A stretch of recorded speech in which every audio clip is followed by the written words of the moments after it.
That's the wrong playlist. 1 second. All that prep, and you fucked it up anyway. Shut up. dear. Hello, ladies and gentlemen of the internet and of YouTube. Welcome back to Final Fantasy Chronicles of Eno. I am your game master and host, Skajarmas, otherwise known as Toneshift. And with me, we have our assortment of players. We have Hades Shadow 92 playing Thanatos, our male human Dark Knight. Hi. We have Darkness playing Alistair, our male human paladin. Heyo. And last, but certainly not least, we have Tom117Z playing Neothil, our female Elvon Ranger. Hello, Mikasol win here. Wait. No.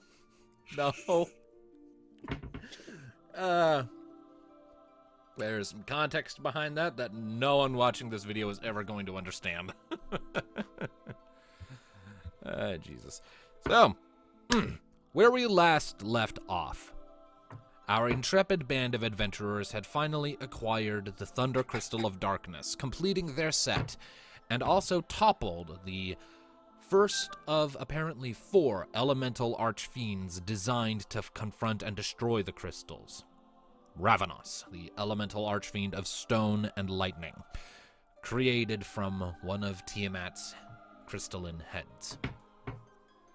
Following this confrontation, the party set about wrapping up their obligations in Volia, before boarding the Little Wing once more and setting off for the ancestral home of the Pneumo, this expansive, open steppe, covered in a perpetual mist.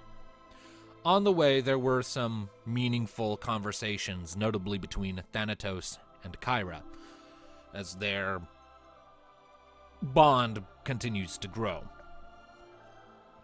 Upon arrival in the ancestral home of the Pneumo, the party hopscotched between the 2 primary settlements of the nomadic race, Vuna Pneumo and Luna Pneumo, whereupon they conversed with the shamans in charge of these settlements to gain their joint approval to pursue Bahamut's Wind Crystal of Darkness, presumably housed and protected somewhere within the steppe.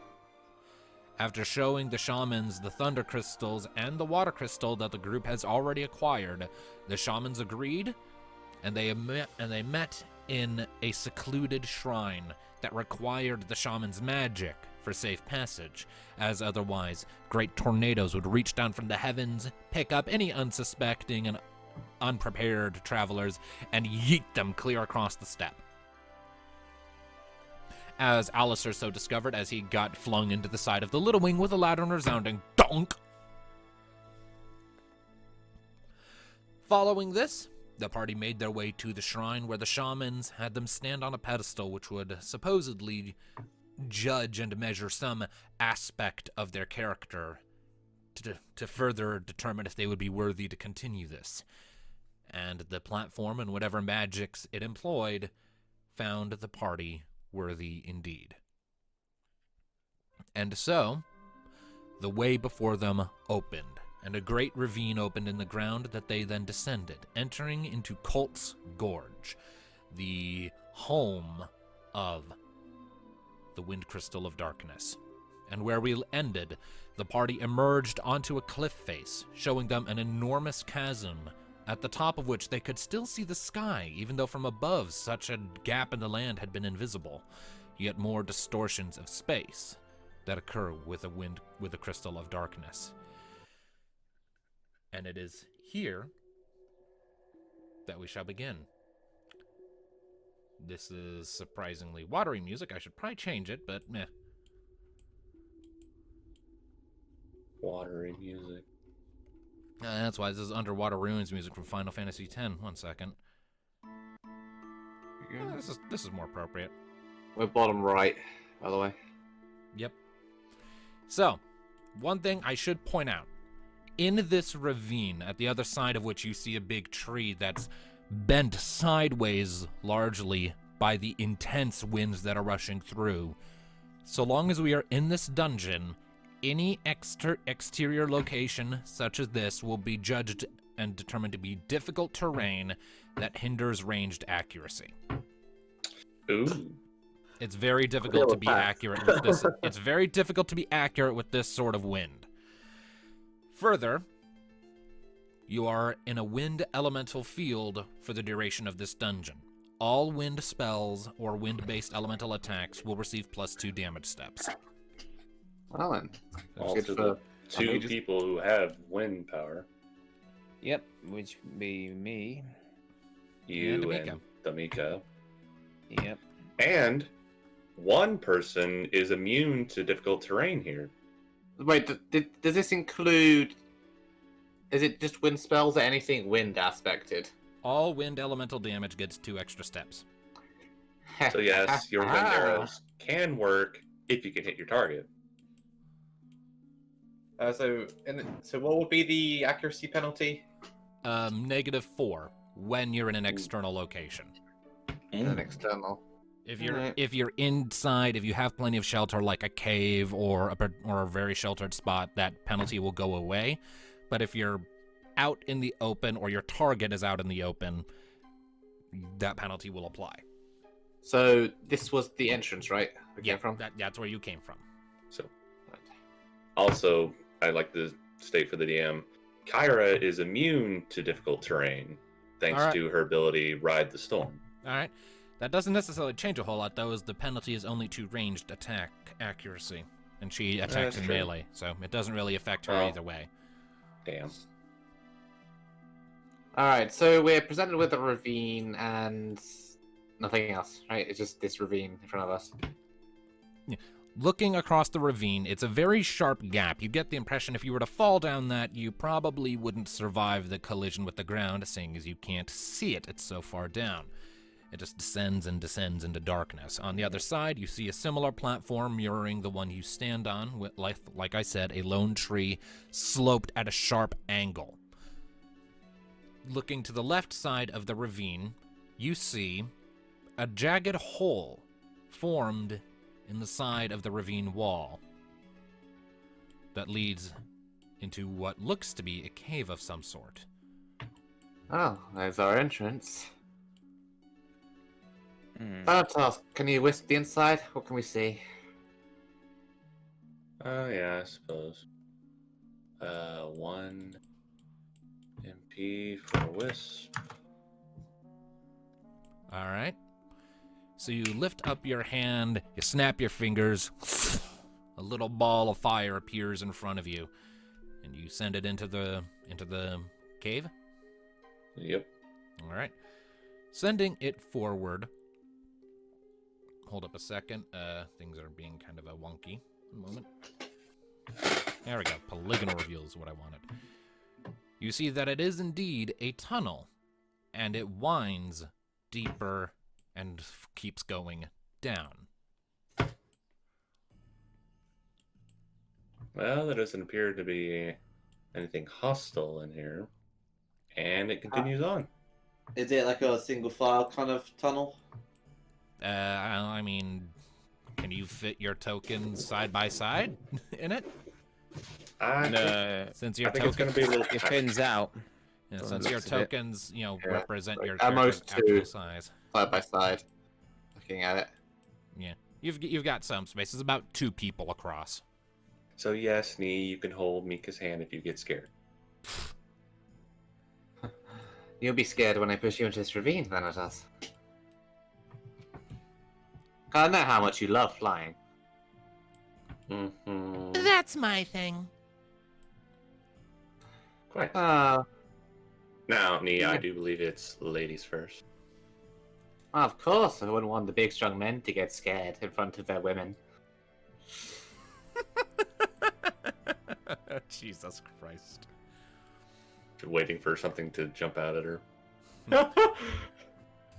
Kara just kind of looks back at Thanatos as she said again. All right, come on, heal.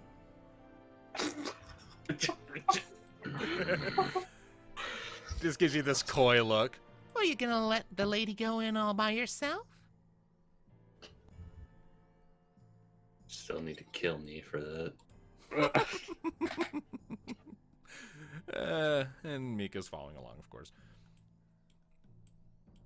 All right, so. All right. The tunnel is relatively narrow. The ceiling is rather low and very craggy and jagged, and you can hear the low whistling of more wind howling through, but it's not as deafening as it was a second ago, just a sort of low, ominous noise. Well, I guess I should be up front, considering the wisp. Indeed. Light the way. Indeed. And you can also faintly hear the of dripping water deeper in. Chris Yeah, up. water. All right. All right. So, you move further in, I'm assuming. Right. All right. You keep moving, and the tunnel curves to the left and slopes sharply down. Give me a second to get this right. There we go.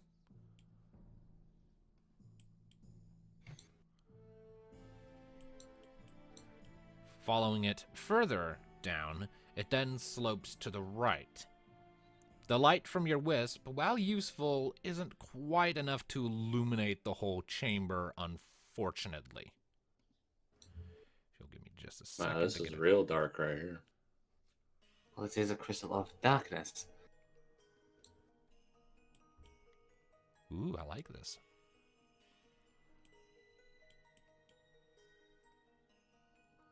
All right. A lure of the unknown. All right. The chamber that you step into, the roof immediately slopes up and vanishes beyond the range of your wisp's light. It is dark and you can't see anything past its light, so how do you proceed? Swap to a larger fire spell. Doesn't need to be anything fancy, just base fire. Yeah, with the intuitive magic system, yeah, I would let you use just a regular fire spell to create a fireball in your hand that could create a bigger illumination area. Yeah. Sure. All right. So give me just a second. There we go. That is your illumination area. You can see everything in that radius. Things changed for me. Well, hang on. I'm still drawing it in.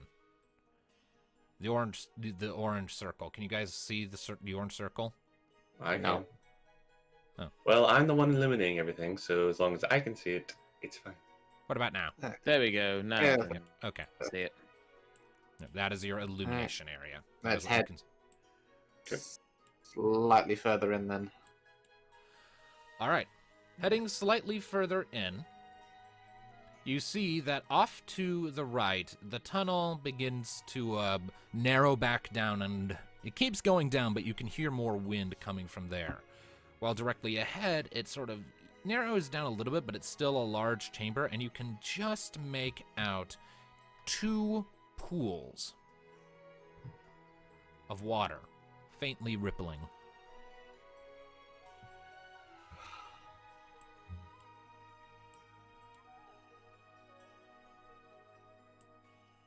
Let's check out this one. Alrighty. Careful the big snail thing doesn't pop out of you again. Alright. Nee, you come up to the pool and you kneel down in front of it to get a look at it, and it's relatively clear. A bit of murk, just enough for you to see your own reflection in the water, slightly obscured by the flickering glow of Thanatos' fire spell. It's pretty tranquil. You don't really see a whole lot under it. Can I slightly increase the radius if, say, I was to MacGyver one of my fire arrows into the makeshift torch of sorts? Make a synthesis check for me. Dear. I mean, I don't can just come forward, Tom. I'll just increase it. I mean, I don't know why that's a check. It's literally I just use elemental arrow and hold it up. Because that's not what they're designed for. Yeah. No, but it works. It's magic. It says, oh, Either way, get over here. oh, good lord, just let Alright, so. me light your way. Okay, give me just a second to draw on the polygon here.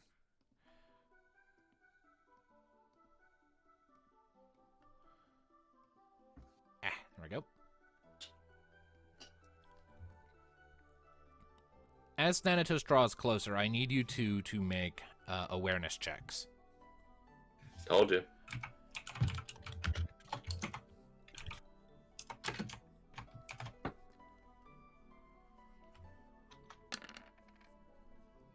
$15.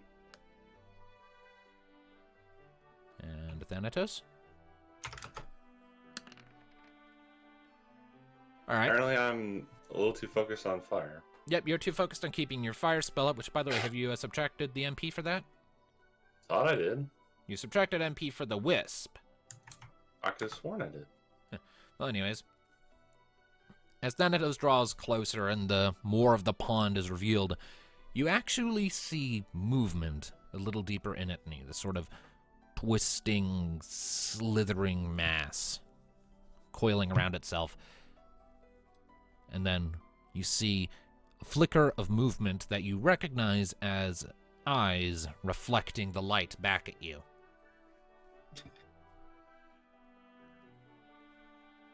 Well, it looks like a giant snake in there. Indeed. Until you notice the little fins sort of coming out from its sides. Fins.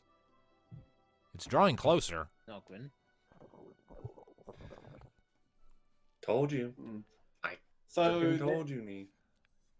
so assuming it's body language, does it look like it's hunting? I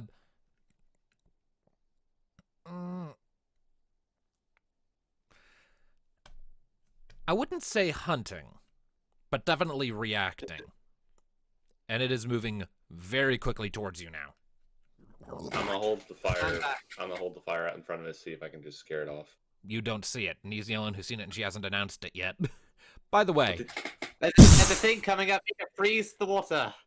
it's as you're Freeze saying the that it bursts up out. Do it. And it is going to try and bite you, Nee. Yeah. Just as soon as I get my battle music going. You really didn't want to answer me when I was asking whether it was about to do that. You can't MacGyver out of every fight. Not when Alright. the DM really wanted to happen and doesn't let you do it. To be fair, like on my screen on the GM side of things, it was already here, and I was already going through the motions to have it spring up as you were saying that. So There like, you go. Nee was having the idea, but had it just a bit too late. Oh. And does it bite the knee? Actually, it's gonna try and use Entangle.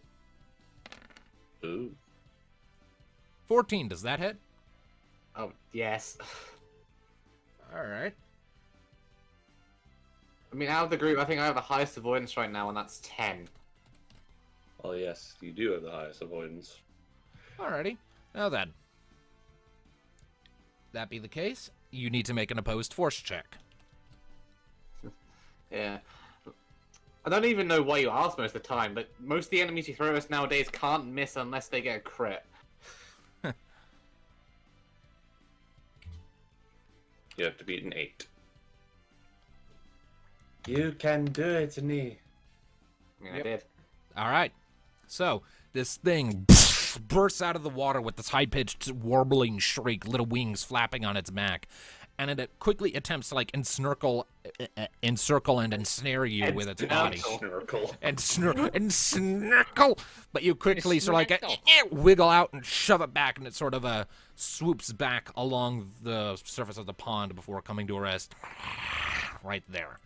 Just sort Alright. of floating above the surface of the water. Our actions. It's party's turn. Action Nee, number shoot it.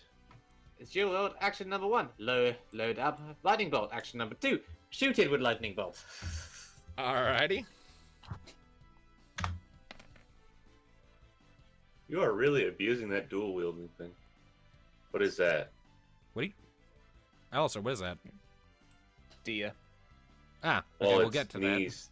Well, Nee's going Yeah. first. that. Alright, the 10 is you, I'm assuming, me, for accuracy? Yes.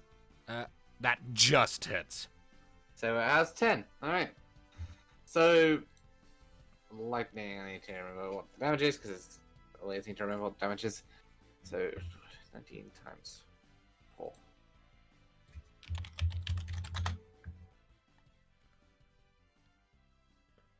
$76. So that's. Watch this thing absorb lightning. I'm hoping it doesn't because it's water.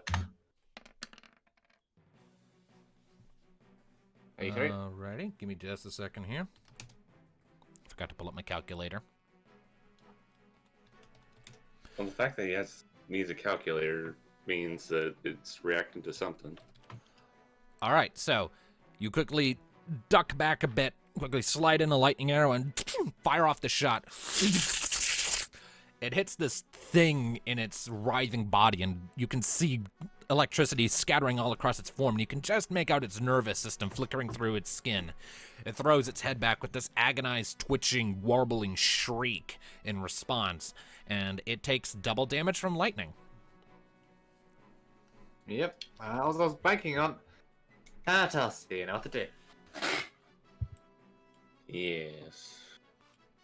First things first, let's let Alistair do the Dia thing. Alrighty. Yep. 27. Alright. Immediately following the lightning arrow, a pearl of light shoots by and hits it in that sort of lump it has over its head. It hurts, but it doesn't seem to be too perturbed. Very well then. Let us do. Let us do a lightning attack, so I can still have one hand's holding the fireball that's letting us see, while the other one is currently going to be shooting a lightning bolt. Alrighty. Why did I put 2d5? That's just 2d6. What are you doing? Power times 3 power. And along came Zeus, hurled the lightning bolt. And then along came Thanatos. Yeah. Damn. Yeah, I that got thing a lot again of back power. up. Alright, That's gonna hurt. so is that a regular thunder spell? Indeed, I only have regular thunder. Alright. A ball of electricity forms in your hand. You outstretch your palm, lances out, strikes the creature again. Again, you can see its nervous system flickering, and it's twitching erratically, but it's not dead. I guess it's up to Kaya then. She wants to take Quite. it. Hold on, I was curious about something. I just wanted to check. Spellburst. Cards. Critical hit. Okay. So, yeah. I guess Kyra will jump in. And since this thing is weak to lightning, we can have her do her lightning breath. Okay. Not as strong as her fire breath, but still quite effective. Alright. It's mind times half her level. Her mind is 5, I believe. Quite. So 5 times half her level, which would be 4. Yes. So again, not very strong. Mine's not exactly her thing, but Eh, she's not a smarty pants like Mika or Alistair.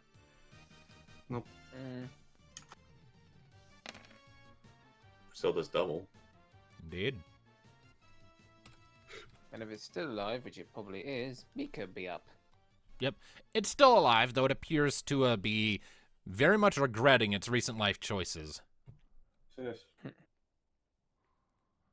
And Mika, meanwhile, is going to run up, give it this hard, irritated glare, and is herself, if I can find a decent spell that doesn't consume a fuck ton of her MP to cast.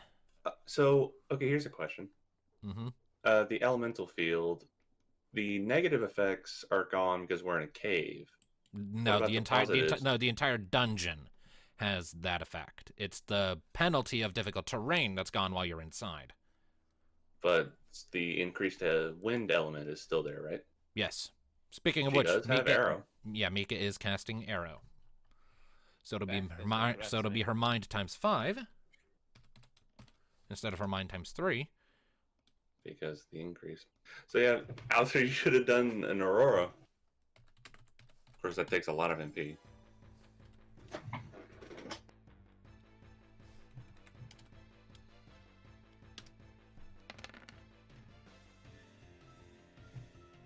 Let me just double check its immunities. It takes. Good to know.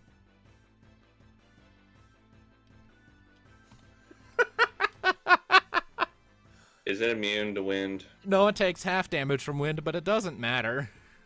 Because it's dead. It had exactly 43 hit points left. So Mika comes out, pulls out her book, it flashes into his sword, and as is her modus operandi so often, gives it a hard horizontal slash, and a pressurized wave of air shoots out, slashes into the creature, and sends it cartwheeling back into the darkness. Yeah, things that take half damage from wind in this dungeon just take normal damage. Not quite how that works. Wind damage isn't doubled, it takes 2 extra damage steps. Ah. Either way, right. Cut the battle music. No, actually, because, there's another one. I was about to ask her to freeze that one before we went any further, but okay. It is not going to take kindly to the fact that you just killed one of its kind, and it is going to glare at you and initiate a slow action. Throw stone. You throwing a stone? Yeah. All right. Pick up a rock and... Get alive then. Roll a d6. I mean, do I even need to? Really? I mean, yeah, it a does d6 for the damage. Yeah, but it's armor will just absorb it. No, Roll 1d6. Stone ignores armor. Also, my random encounter enemies don't have armor or magic armor. Or we'd be here forever. Still alive. There you go. Or 5. another It takes one. 5 damage. Yeah, it's another one, Alistair. All right, so you quickly pick up a rock off the ground and you throw it across, hits it in the head, and it like it had been inhaling deeply, and now it's just kind of making confused garblings. Yep, and it's stunned next turn. So. Yep. So basically, you guys get a free round now. I wanted to And part of me was thinking about testing out wind, but I mean, you certainly can. You've got the most... Well, next to Mika, you've got the most MP out of us. It would be 2 extra damage steps, but damage will be halved from these things. I mean, Aurora does power times 5, so it'd be power times 7. And even if half, that's still a lot, but... And that's up to Alistair. I suppose I could shake it out of the water and make it fall on even ground. And how much does That's Aurora 30. cost? Is it 30? 30. Thinking That's a little chunk. that when Mika gets her next level, I'm actually gonna pump stats into Dex so she can start getting avoidance increases. Because I've just been hyper focusing on her mind. Her damage output is great. It's time to focus on other things. So there we go. I already extracted the P. Now it's 1, 2, 3. All right. What are you casting? And the wind upon it. So Aurora, so power times 7. Yes. All right. What is Alice's power? Just checking on my sheet. My power is 10 plus 2, so 12. So it's 7 times 12. I'll just put that here. Type with AP. H4. 2d6 plus 84. Yep. I'm doing it.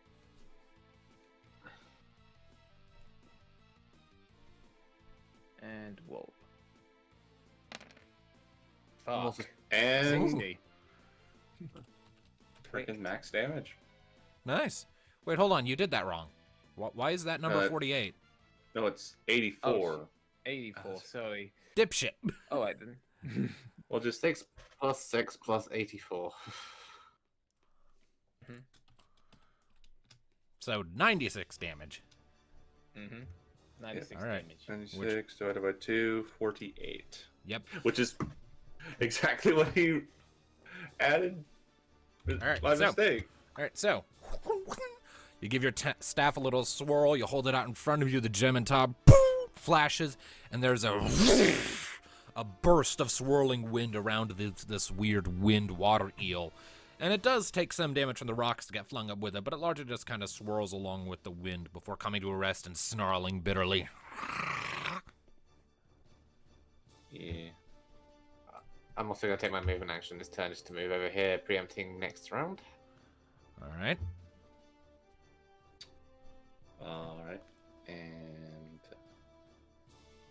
Thanatos and Kyra are up next. Thanatos will move closer. Oh, I never took off for the light. Okay, something's weird. I keep remembering to take off deals, but maybe I'm just not remembering. I don't know. Maybe. I don't know. Okay, that's from last round and this round. So roll 2d6 plus Another thunder spell. another thunder spell.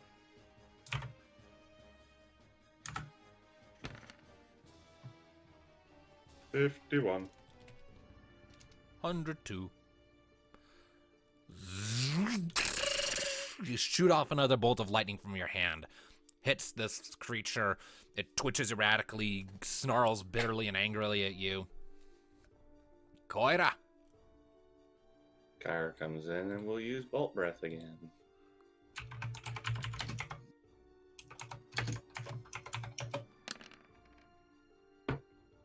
That die just went 30. crazy. Yeesh. And a solid 60 points of damage. There she comes in, inhales deeply, her chest crackles with energy, and unleashes it in a spew of lightning. Excuse me. And last, Mika. The Mika. Mika, getting real sick of this shit, is going to cast Blizzara. That's not how that was supposed to go. I was about to say. Hold on a minute. She cast Arrow last round, right? Yeah. Did. And that's 7. Okay, so -7 and then -20. Hold on. I said -20. There we go. So her mind is 16. So 80. She hit very hard. Indeed. And I need to double check this thing's elemental response is. How does it feel about ice? It doesn't like it. Because that was 170 points of damage. So it takes double from lightning and ice? Mm-hmm. Is it Nice. still alive? Barely. Mika sort I'm of a punk. points her sword at the water beneath it, and some of it solidifies and shoots up in a javelin of ice that sort of gores this thing from underneath. It's now impaled on a spike of ice, but it's still alive. Barely. I'm a He's gonna poke- stab it. I'm a poke it with a stick. Okay. A metal poking stick. Okay. Your lightning metal poking stick. 12 hits. Is Storm 36. still a tier 3? How do you want to put this poor bitch out of his misery? I mean, it's just kind of there. It growls and so he just kind of looks at a dagger, lifts it, poke. Just poke and just watch the lightning just go. Yeah, you just kind of It's like a taser. you just kind of lift up and just sort of gently push into the bulge on its head and then pull out, and it just falls limp. Oh, And the cave falls silent. so what can we see over here? Because the light's in it. Ah, yeah. Maybe you'll give me just a moment. I will reveal it. You can see that the cavern ends up ahead at the edge of your light there. All right, so pools of water, freeze them. Just like last time. Although I think I prefer these things over those snail things. Alrighty. Give me just a second. I'm rolling Gil for that. Oh, we do get Gil. Ooh, that's what I like to see. 9,800 Gil. 9,800 Gil from that. How much That's gills I more give than us what all we together? have right now. Yeah. Damn. We were saying like after we get over 10k, we'll get some more tier 4 stuff, and there we go. You just gave I us get my 10k. armor. I get my armor. Alright, so Where are more of these things? I want to kill them more. 16,563. Well, I mean, if you wanted to kill more, you should have let it complete its slow action. 2 more would have come. Jesus. Because it was calling for help. Find his friends and beat them up, or just freeze them in their ponds because it technically counts as a win. Bring them last time, Is it goddamn? Yeah. so that one needs to vanish. Yeah, Token's it's, still there. it's 66 times 200 from each. Alright. Alright. Damn. Yeah, this one's token needs to go. It's still there. Yeah, but it's a corpse. His corpse. Now, Yeah. onwards. Yep, okay, so. Oh. Give me just a Indeed. moment here. You press on. We're going This- on a trip in Bahamut's pit. That's not what this place is called. It's a pit, and it's dedicated to Bahamut. It's Bahamut's pit. No. That's like saying Batman fucks bats. I Anyways. mean, it is the back. It literally is the Bat Cave. I see where you get that from. We're going. We're moving on.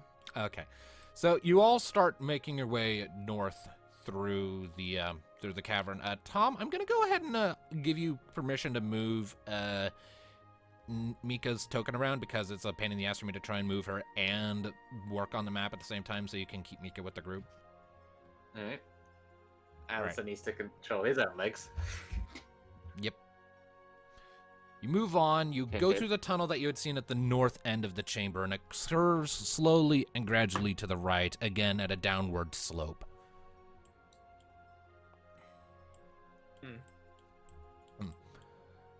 Darkness, you need to control your token. You need to keep your character with the group, or you're going to be left behind in the dirt. Oh, right. Character. This is Come a on, dungeon Papa. crawl, man. Keep track of your character. Roger, Roger. Alrighty. Go The further down the tunnel you go, it narrows down for a little while to the point that you have to walk single file before gradually widening back out again. And as it widens back out, you can hear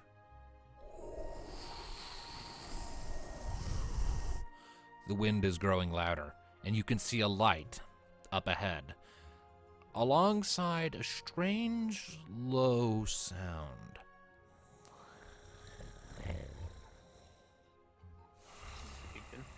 That sounds like snoring. So that sounds like snoring. Does anyone else think that sounds like snoring?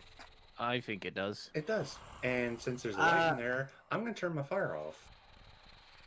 I'm going to stealth ahead and see what's up. So yes, I Careful. turned my fire off. Alright, and I'm gonna stealth on and head slightly. Go forth, stealth elf. All right, go ahead and make a stealth roll, Nee. So it's 8. The elf of stealth. 16. Damn. All right. 16. That's what all right. happens when you put +8 into stealth. Well, technically it's +6, but I get an extra bit from my gear. My armor. All right. So Goes to Thanatos puts out the light of his fire spell, and you kind of blunder forward in the dark for just a second before the light at the end of the tunnel becomes more clear as you curve to the left around, and you can see a new gaping hole, an exit to the cave that leads out onto another one of these platforms, like the one you came in on. Alright, can we show it? Alright, kind of peering out a little bit. All right, poking your head out, you're greeted to a another one of these open scenes, and you can see stretching off as if for miles upon miles out into that dark at the edge of the green, more and more twisting ravines and chasms with jutting spires of stone rising up that don't seem like they should possibly exist within the steppe you are apparently moving around under. And you look up and you can see the night sky overhead, the clouds shifting by and the thousands of god rays that you had seen up top shifting and drifting slowly by through the mist. Looking to your left and right, you can see that the platform extends out to either side, with the right end sort of tapering off at a point, while the right side comes into the sort of natural sort of resting circle with a bunch of trees, two of them namely sort of scattered around, and in the center of it, you see a creature large, far larger than you, curled up on the ground with green reptilian scales and large leathery wings tucked up to its sides. Gargan? I mean, nice if we can see it. Winddrake. Ah, they're meant to be. Were they meant to be living up in those mountains, like in the Executive Spine? They can be in more than one place. Yeah, it's a Winddrake, a small dragon thing. Oh dear. It's sleeping? Yep, it's curled up and it's taking deep breaths. Alright. Generally not waking it up. And can I, if I peer specifically down here, can I see anything else down this direction? All right. What's over here? Looking down this way, you can see that the platform slopes around with another sloped tree at the end of it. The wind is howling here again, by the way. You're in another one of those difficult terrain zones. And you can see another wind drake on the far end. This one awake, though it's not currently facing you. And it looks like it's digging into something. Its head lifts up. You can hear the squelching sound. And then its head dips back down, and you hear this shredding of meat. Can I see anything that's over here? Give me just a second. I'm trying to find a sleep icon for the one that's asleep.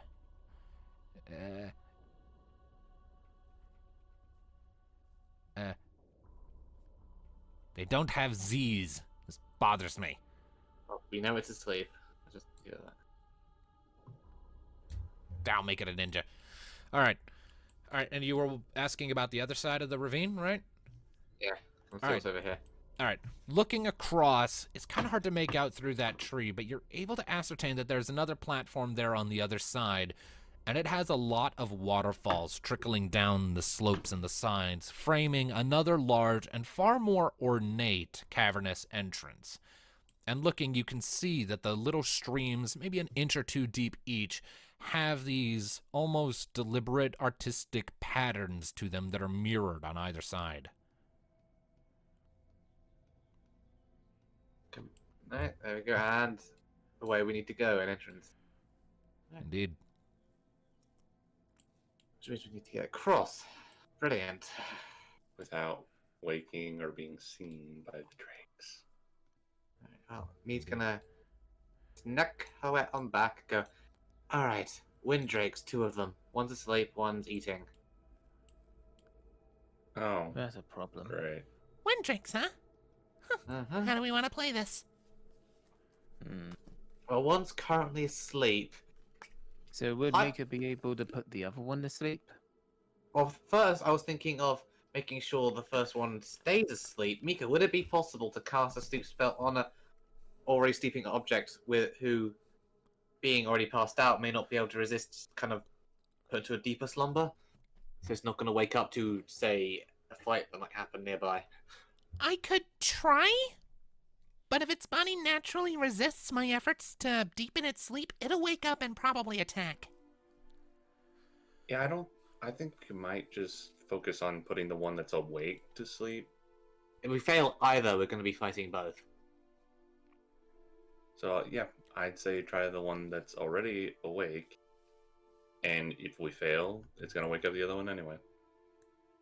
So either way, if Mika fucks up, both are going to be awake. Pass the wind Drake that's eating, there is a small gap, and on the other side, another platform where there's a cave entrance. Did that gap look jumpable? It's about half a medium range. So it's jumpable with an acrobatics or athletics check. I just don't know if I trust all of us with athletics. This is why we need Rocket, damn it. So I mean, Short of Alice is looking at bridge. Thanatos at the moment, having the heavy arm of the group. these two trees, were they like facing in the direction like towards the other platform, or just kind of if you were to chop them down, they just fall into the chasm? They would just fall into the chasm and be carried away by the wind. Like, it is very, very, very heavy winds out there. It's borderline hurricane levels of wind out there. Okay. Alright. So, okay, so we're gonna try and put the second one to sleep, yes? If that's what That you is want me the to try. plan. Okay, well, when we do that, a couple of us need to be covering the already sleeping one, just in case it wakes. I'd do that. The only other option would be to try and make the jump and get past it without alerting the eating one, but yeah, I'm not sure all of us will be able to do that. Hmm.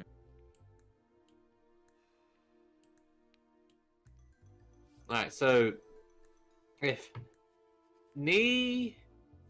and Thanatos watch the sleeping Drake, Alisa covers Mika as she goes to cast a sleeping spell, and Kyra also backs them up. We'll split between the two. Sounds like a plan, Nee. Alrighty. Let's do this. Alright. All right, so it's- so Kyra is with Thanatos and Mika, right? Or Alistair and Mika. Alistair and Mika. Thanatos and Nee will be covering the sleeping one. Alrighty. And So- with us. So Alrighty. they kind of keep an eye on it around the corner away from the other one Drake, and then Alright. the other three can emerge and attempt sleeping. Okay. If everyone else could make stealth checks for me, please. Yep. Here comes the stealth. Comes the stealth. Which I don't know how well it will go. Stealth. 4. It's Kyra's. 4. Judged by that, I have a feeling Mika's already failed. It's a 9. Okay, Mike clearly succeeded. Well, Thanatos. Oh, look, it's the same as yours. Nee. And Kyra. Ooh, oh, Kyra's failed. fuck. Alrighty. Okay. Let's go ahead and the gray here is not something you can stand on. That is like vertical wall. So the green is where you stand. Alright. I have a feeling it's not going to matter because that low Kyra roll is probably going to kill us. Alright. So the groups go to get into position. And unfortunately, Kyra's armor is not built for stealth. And so every few steps, there's this notable shifting of her metal plates. And like, Mika turns like, shh. And it is in response to that, as they're coming around the corner, that the eating windrake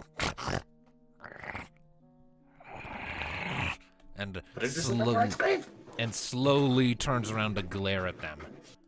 Cast the sleep spell. Cast asleep. Please sleep. All right, Mika is going to attempt to cast sleep on it. Just as soon as I pull her character sheet back up, because for some reason I closed it like an idiot.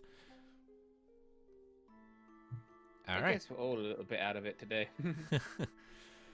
I mean, I got up like 40 minutes earlier than I'm used to. Okay, so Mika is going to rely on her finesse for this. Please, Mika. A 10 from Oh. Mika. Okay, so what about the Drake? Could have been. Who's gonna fail? Oh my it God. worked. All right, so its lips begin to twitch and curl back.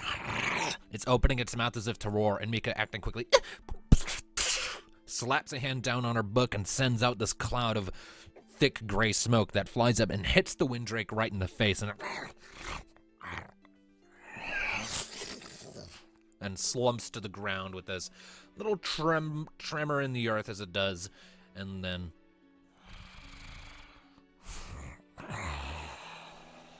Oh, thank you. So glad we don't have to fight these creatures. Alright, nice one. So the wind currents, the hurricane, like, is there any point where the wind currents are kind of, blowing in that direction, as if they might help carry us across?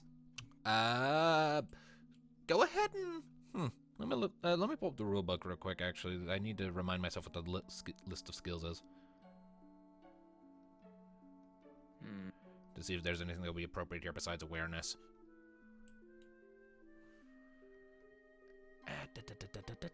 One second.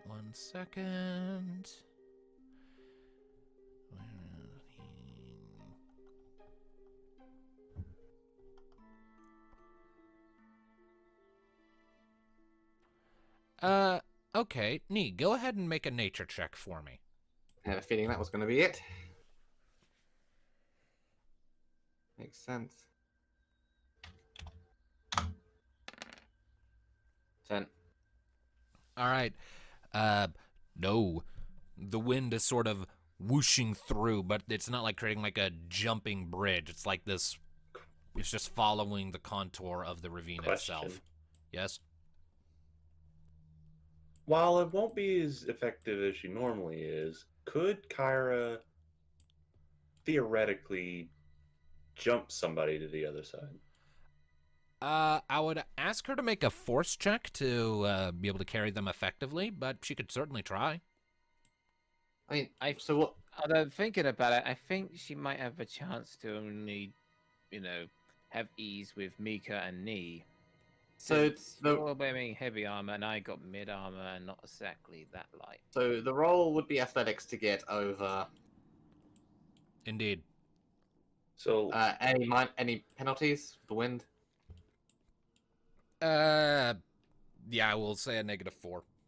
Fucking so, and it's just so. In other words, it's not going to happen because I'm pretty athletic, and it is 4. Yeah, so But it's also not exactly a big gap. You say True. that. but I might I as mean, well not again- include my athletics because that's a dead-on 4. Okay, so it'd just be 2d6s. Okay, so again, since it's not a very big gap, how much would it be for a force check for Kyra to get everybody across? One way to find out. What's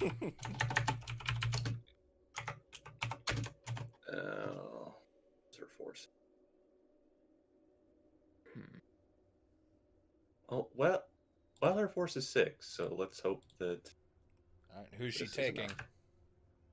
Well, first, I'd like to... Are you going to make me do a force check for every one? I mean, if you roll high enough, then she can get everyone across one at a time. But depending on how low you roll, I'll cap out at certain individuals based on their armor and general size. Okay, well, again, this will be a roll to just, I guess, her seeing if she can make it. All right. Like, not actually jumping anybody over, just kind of like thinking it over in her head. I thought she would get a penalty if she's trying to jump with someone. Aha! All right, 15. Okay. What is the armor class? What weight is everyone's armor? So mine's medium, so I'm pretty sure everybody is medium other than me. except for you, you're heavy, mate. Yeah, Kyra's is You're a also chunky medium. boy. All right. In that case, Kyra ascertains that she should be able to carry across everyone except Thanatos if she goes one at a time. Of course. Told What you. do we do about Thanatos? Well, let's get... We got a rope. Okay, well, how about this? Okay, how about this? Let's get everybody... Let's have Kyra jump everybody else. Also, where did I go? You're I'm still still over over by there. the sleeping dragon. Okay. Yeah. So, okay. Let's have Kyra jump everybody over to the other side, and then maybe try another roll to see I mean, if Thanatos can help. actually, that is a good point. We have still got the rope, so theoretically, if we could tie it to him, and while we're on the other side, even if he doesn't make the jump, at least we could, theoretically pull him up and stop him from falling to his death. We got toss me. I cannot take this, you're gonna have to toss me. So, again, Don't One tell the second. elf. Don't tell a Phil. okay, Tom is being called away, apparently. Alright. Yeah, he'll be back though. I'll be back in a second. Alright. Okay.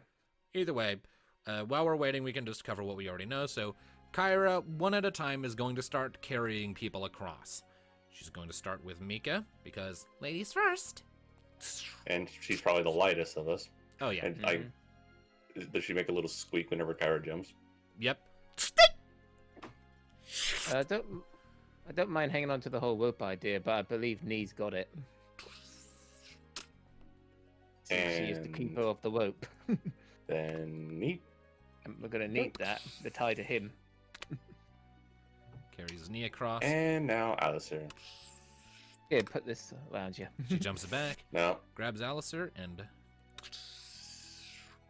brings him across. So, the bulk of the group is now waiting on the other side, and Kyra is gonna. Alright, let's see here. She's gonna jump back across to your side, Thanatos. I'm gonna sort of size you up a little bit. So you got a lot of girth? I can't really get my hands around you. Are you calling me fat? No, I'm calling your armor big. Bulky. Well, Look, all right, look, let's- I know you're not fat. I've seen you punch things. I'm sure you're ripped under all that. Well, thank you, but now let's see here. How can we get across?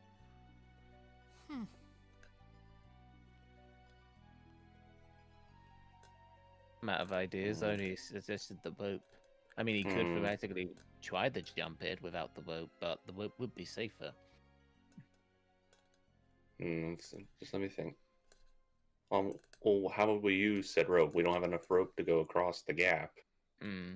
I mean, we never established how long that blooming rope is. I mean, thinking about it, it was long enough to grab a hold of, to hook onto the ship and then onto you to save a certain someone earlier. Okay, so So, Yeah, again, so how the long rope's is so the that? rope's like at least 30 feet long. would that? Okay, well, again, point being, how would we use it to get me across? Well, this gap is about 15 or 20 feet. I mean, So basically, like I said before, the rope would be attached to you. We'd be holding onto it on the other side. You attempt the jump. If you fail the jump, at least you got us to pull you up and you don't fall to your death. So it acts more like support, if that makes any sense. It's sort of like the rescue situation, except you're the one we're trying to Okay, here's avoid. okay. dying. Here's another idea. Is there any? I mean, you can't like tightrope it because there's nothing to really attach it to. Yeah. Plus, you have to have a great balance, which the arm is going to weigh you down a bit. The only other thing I could suggest you strip off, and then we have to I transport don't the armor. really up feel away. like leaving the armor.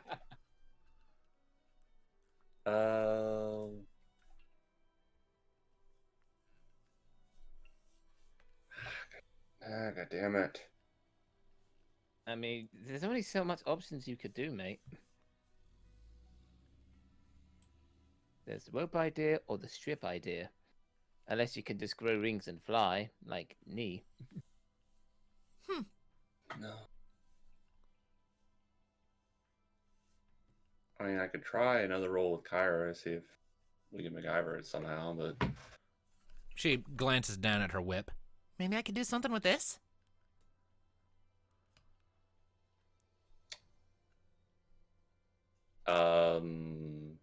Alright, well, I missed. well, you missed you flying across the other side with everybody else, and now I'm stuck here, and we have no idea how to get me across. I offered a few ideas, but he doesn't like the sound of any of them. Well, I mean, Which I is mean, the have we- one, or he strips it off and we, get the armor over there I first have- and then him. I have a 50-foot rope. If we tie around him and we all hold it on this side, if he falls and we're all holding it, we can drag him up. Which I've been saying that to him, but he's been like, I don't know. well, I mean, we one, can it's hold really you, man. There's windy. 4 of us. As it one, it's We really can pull windy. you up. 2, I don't know if I. No offense, but most of you aren't exactly the. It's all of us together doing it. Yeah, there's 4 of us, man. Come on. And plus, when you punched me back earlier in that tavern or wherever, I it felt think- like a Right. fucking feather. I think Alright. if you're the only one of us to make the jump, how good that'll make you in front of your girlfriend. Mhm. Wait, is Okay. that why you don't want the little rope? You're afraid to be embarrassed to be pulled up? Oh, you poor sensitive Dark Knight. Kyra gives you a Alright. sideways glance. You know, I'm not against rope. I mean, she has a whip, which is the next upgraded step of the boat. Okay. Is it okay? For one, Kyra, Hmm? do me a favor. What? Jump back over there and slap him across the back of the head. Can do. Smack whoever said that. Hey. All right, so yeah, she lands right by you and quickly claps you on the back of the head and then jumps right back. If you're quite 2. done with your fun, unless you want to stay with your 2 new friends over there. Okay, 2. Grab Knee's rope and let's try her idea. I don't much Well, I care suggested for. it too, but okay. All right, Kyra's gonna jump back over to Knee. All right. We doing this? We're doing this. All right. I'll hold this end, you take the other end over and tie it around his waist. Will do. Nee, if you all let me fall down this ravine, I'm going to haunt you. Hey, you have me to blame as well. I suggested it, but Nee has the rope. Kyra And now jumps we are back. all holding on. Yep, Kyra jumps back across, lands by Thanatos' side, Okay. gets about tying it around your waist. I feel secure? As secure as it'll ever be. Alrighty. And then she jumps back to the other side, and she does have her whip out. In the event something goes wrong with the rope, I'll use this as the emergency option. Right, Theo, then. Let's formation. Well, just try not to rip me to shreds. There's thorns on that, remember? I know how to use this thing, don't worry. It doesn't hurt unless I want it to. I'd be at the back because I'm the next heaviest, I guess. So, Okay. So, Meek will athletics plunk check, herself I behind guess. Kyra. Yep. Yep, go ahead and make your athletics check, and with the rope, I will get rid of that -4 penalty. Oh, lovely. see, it's working out. And my athletics is. You need to trust me more often. Is it 5? That was my idea. Alistair actually came up with that first while you were AFK. I mean, I mentioned the rope before I went AFK, but either way. Well, either way, let's see if he even needs it. I mentioned it as a joke. Nice! Nice! For a brief moment, Thanatos becomes like a virgin swan.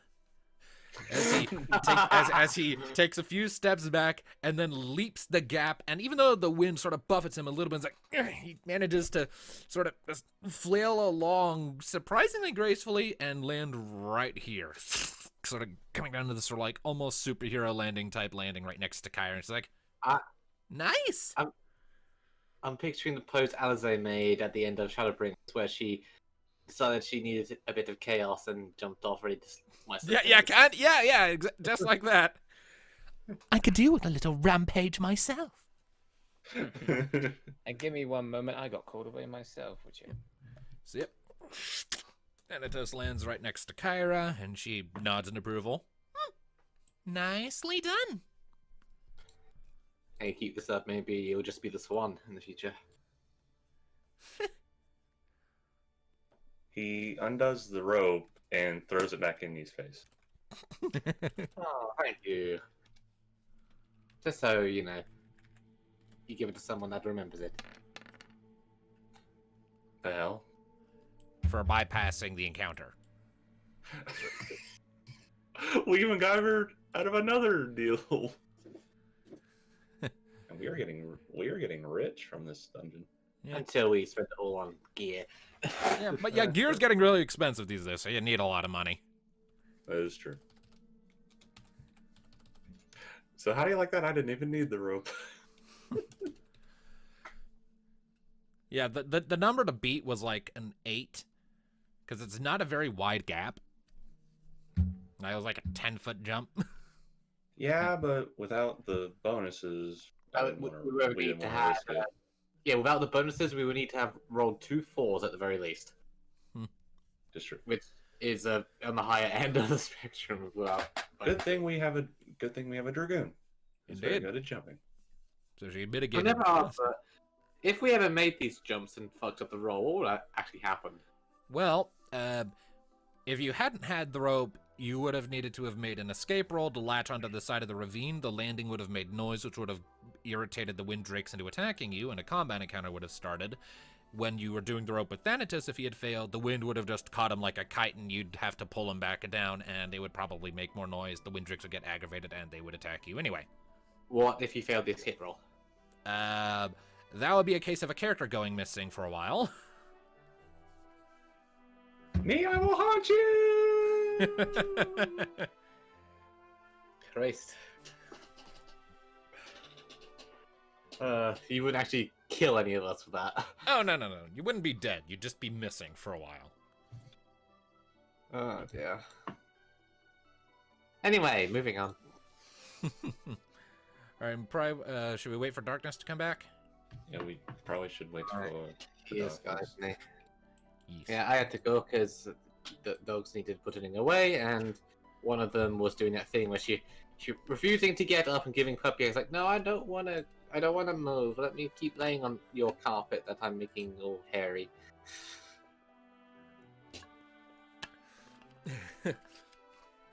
Let me make a mess. It's fun.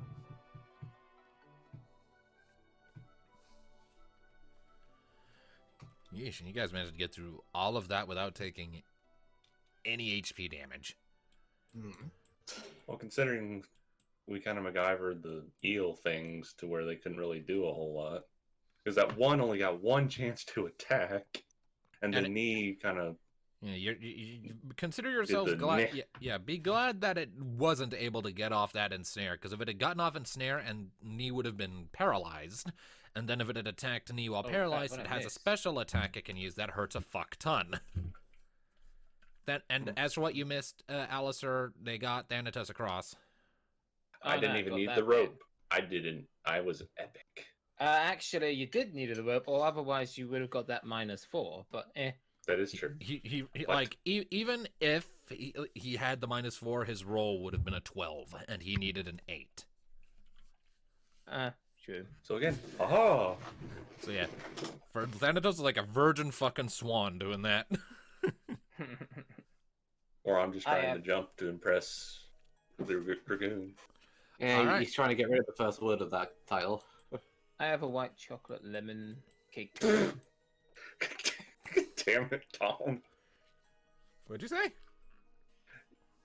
Tom said that he's trying to get rid of the first part of that title. Virgin Swan. Oh.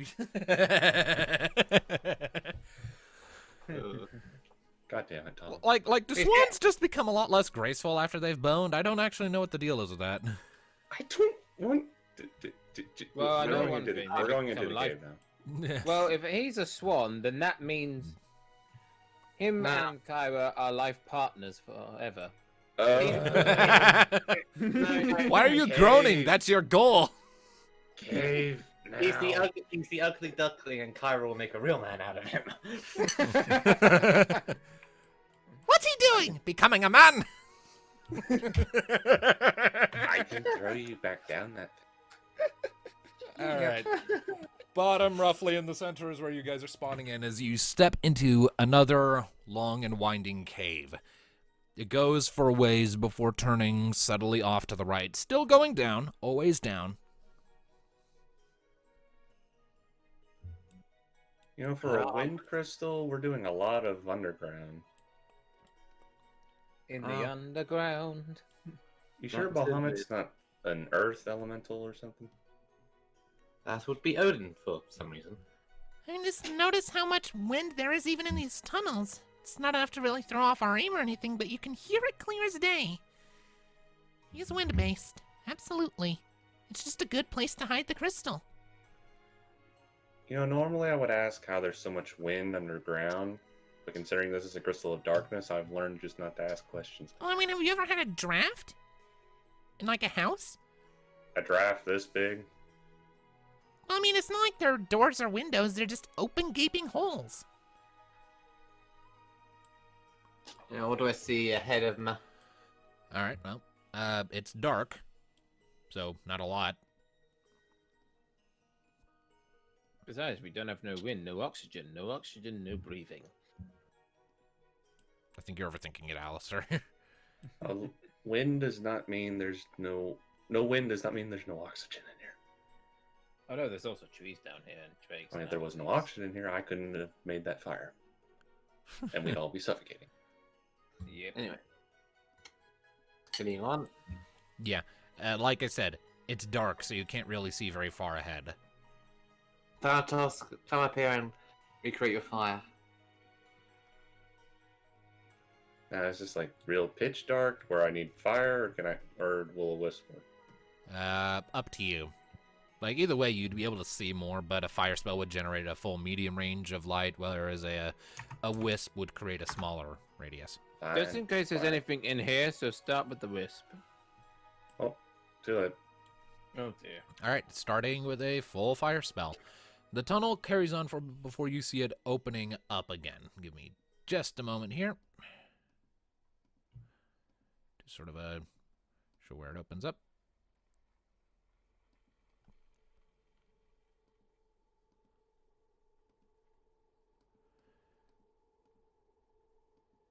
Now there's about as far as your light goes.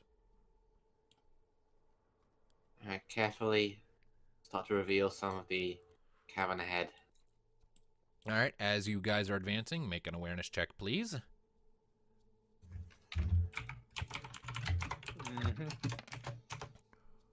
12. 12. 12. The invasion of the 12s.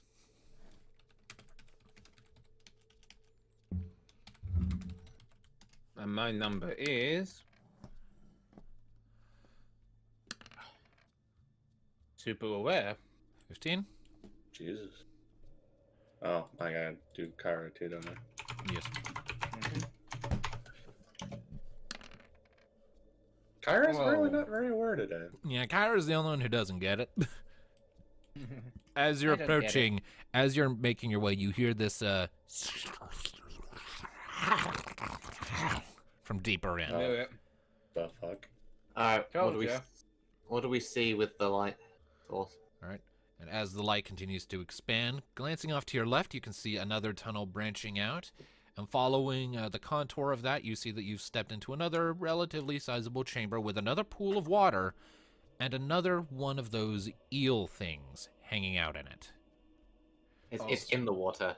It's swirling above the water's surface right now. Looks like it's glaring down at something in the pool. It's not facing you So at the moment. it's not touching the water right now. It's not. It's No, you floating cannot above it. freeze it in the water. These things fly, so it's floating above the surface. It looks like it's trying to get something in the water. So It's maybe look- it's going to dive into water. It's looking at something in the water at any rate. Okay. Is that the only pool in here? That you can see. Okay, so what do we do? I mean, obviously the light may get his attention. Should we snuff that out? Either we can go for an ambush, or we can wait for it to try to potentially dive into the water, which one we can just freeze it in there. Well, what is it looking at in the water? Make an awareness check to see if you can see what it's looking at from here.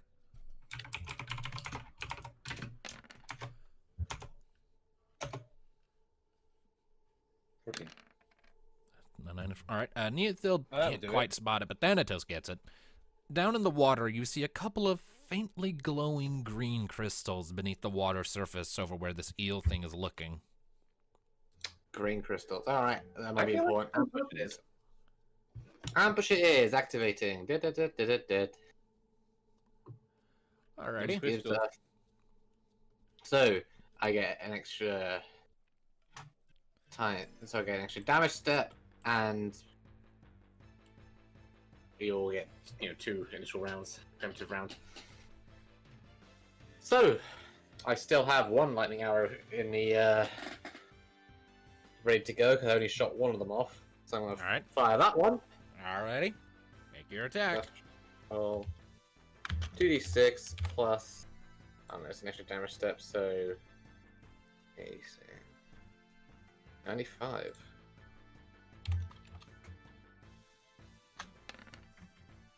$101.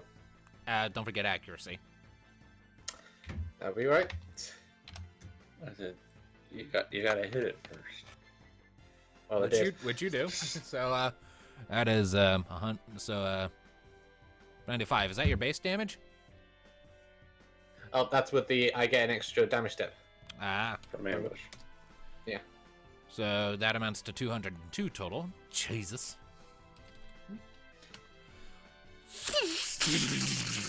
You shoot it, and it immediately lets out this warbled shriek in response, sort of dips for a second. Its body sort of slithers into the water for just a moment, and the entire pool lights up, crackling with electricity before it quickly slithers back up and spins to face you. Alright. Let's get it So- out of the water, shall we?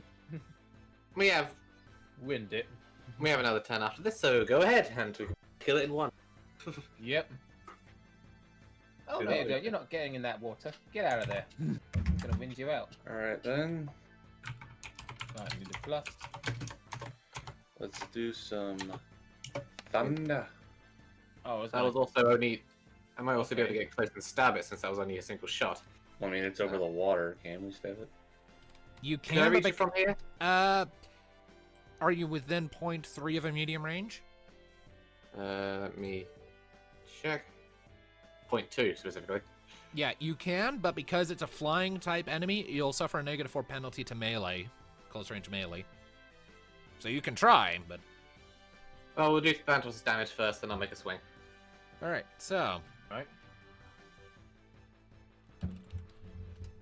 all right. So, after it spins around snarling knee, you start to charge in, pulling out a weapon, and as you do, Thanatos steps forward, and another lightning bolt flies out from his hand, hits this thing, which I'm just going to tell you is called a Galil. Its whole body, yeah, Galil, as in like gale eel. Yep. Its whole body crackles again, and it's still stunned just as you come in and make your close range melee attack roll. I mean, we could see the name of the thing on the token. Ah. Didn't know that. All right. Yep. 10. Just enough. Just hits. Roll damage. Yeah. And I've already used my preemptive, so this will be just 1. So, so this is. Is this gonna be a repeat of just a little tap? Bzzz. Well, in this case, you kind of run up, and as it's opening its jaw to like try and bite at you, give a quick horizontal slash, and you basically just cut its head clean in half.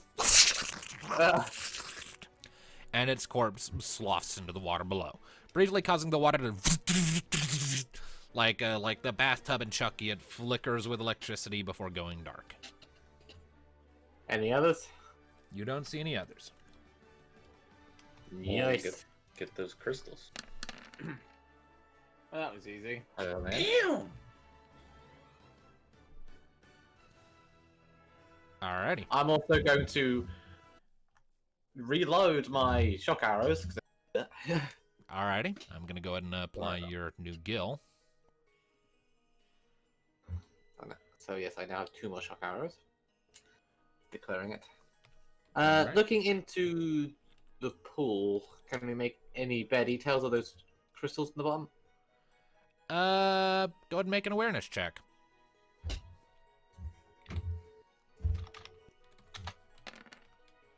14. In just a moment.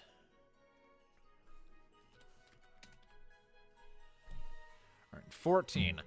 Looking at them, you get the impression that these are elemental stones. You know that Great, you know that Thanatos is carrying a couple of shadow elemental stones, for example, and these have a similar sort of appearance to them, but more of a but they're green. So these are wind elemental stones. Are they just sitting on the bottom, or are they actually kind of embedded? They're sort of growing up out of the bottom. You would have to make a scavenge check to get anything from them. Well, Alright then, we could try. who has the best scavenge? I think me. Here, let me double check. I have 1. So. Mika I has have 3. 4. I has 4. What does Kyra have? What an excellent question. Did I give her? She has 4 as well. That she does. And I Alice. would send. Why we won't all try. Well, who's in the lightest armor and is not going to get stuck in a puddle and drown? Probably Kyra. All right. 10. All right. That is enough for a wind elemental stone. Kyra sort of tries to reach it. Now she can't reach it with her hand, so she takes out her whip and sort of gives a delicate little whoosh. The whip slips under the water, manages to coil around one of the stones with a quick tug, and comes splooshing up out of the water and lands in her hand. So, do one of these just like cast an arrow or something? No. What they do is when you use them, it creates a wind field that increases all wind attacks by kind of like what's similar in here. It creates I an think it just increases by 2 steps. elemental field, and it can have other effects too. I'll real quickly read off the blurb from the book. Elemental stones, generally reserved for only the most affluent of adventurers, elemental stones are crystalline shards and clusters produced in areas where pure magical energy gathers. They can be found in the deepest, darkest pits of the sea, unearthed along with rare metallic alloys, and discovered twinkling in the aftermath of a lightning strike. They're simple enough to use. Merely shattering the delicate crystal with a good downward throw is enough to release the free-flowing magic confined within. Doing so could cause anything from the spontaneous ignition of nearby buildings, to a crack of thunder and black clouds rolling in overhead, to a steady stream of salt water pouring from the fragments of broken crystal. Regardless of the visual effect, using an elemental stone in combat causes the temporary creation of elemental terrain, lasting for only a few minutes and fading when battle ends. Which is why I wish to attempt with my staff to get one. So, Alright, either Mika or Alice should probably grab that. so again, for Oh, combat, I almost a quit. God damn it. What are you trying to do, Alistair? I was trying to scavenge one myself. Oh, with the the DC staff. is increased, because Well, there's already I been a am- scavenge on it.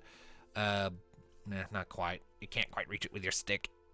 well, I mean, just before you go reaching for more, just again to the DM, using one, how would it affect as far as mechanics go? Just an increase in damage steps to that element?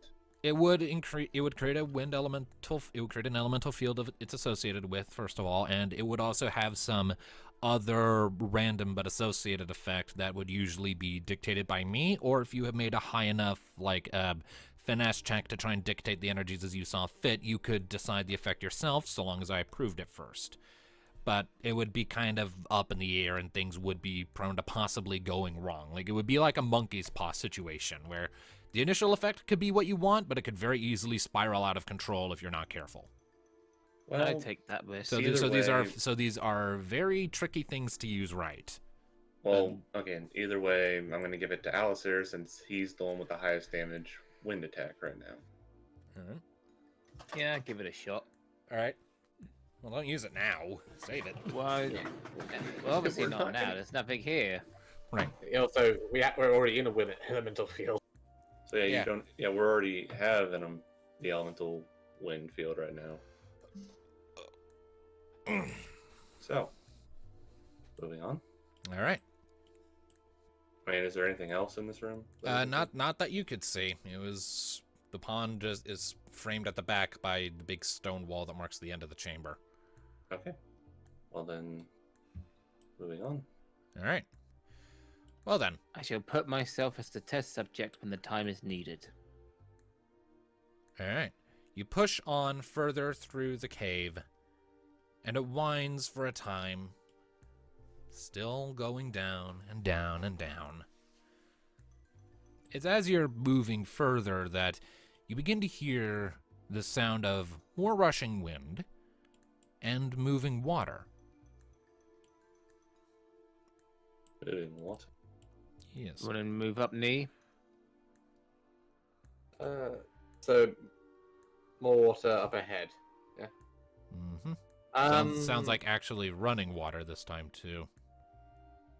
I'm going to stealth it and see if we have any more eels to deal with. Or Windrix. Either or. Yeah. 17. All right. 17. All hail the stealth elf. All right. Well, Gross picture. it doesn't open back up into an exterior space as you're stepping forward. You're still in an interior space. It just sounds like there's moving water within this cavern. What do I see ahead? Well, it's not lit.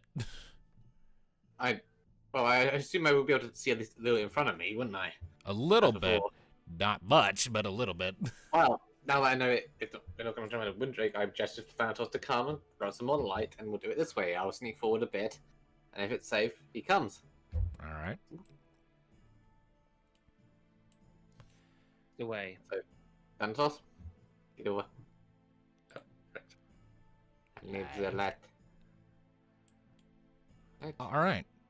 So, stepping forward with Thanatos' light guiding the way a little bit, you can see that the path ahead curves off largely to the left and right. Though the further you advance, the more you see that the right path just ends in a dead end. Alright. Alright, Thanatos. Before I just Thanatos closer, I'm going to go to the entrance of this and just kind of peer down this corridor. All right. As you do so, the sound of running water and rushing wind gets louder, and you can actually see that what you had initially assumed off to the side there as a wall is not in fact a wall. This here, if you'll give me a second, that's a sharp drop. That's a drop. Yeah. To And help that's a clarify corridor. I'll go ahead and draw in some black there real quick. Give me just a second here. And then we just push it down to the appropriate layer if this thing will let me without fucking up. That was incorrect. What just happened? Bothersome. Well, I'm Fucking hell. What just Thanatos to come back over so we can light the way further. Something went fucky. Hold on. Something's gone fucky with the whole map. Yeah, something went wonky there. That wasn't how that was supposed to go. Let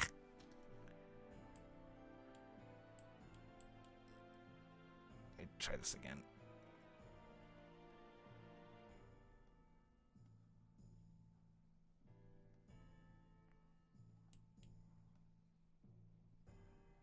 Okay. Does that work? That works. Okay. Back here.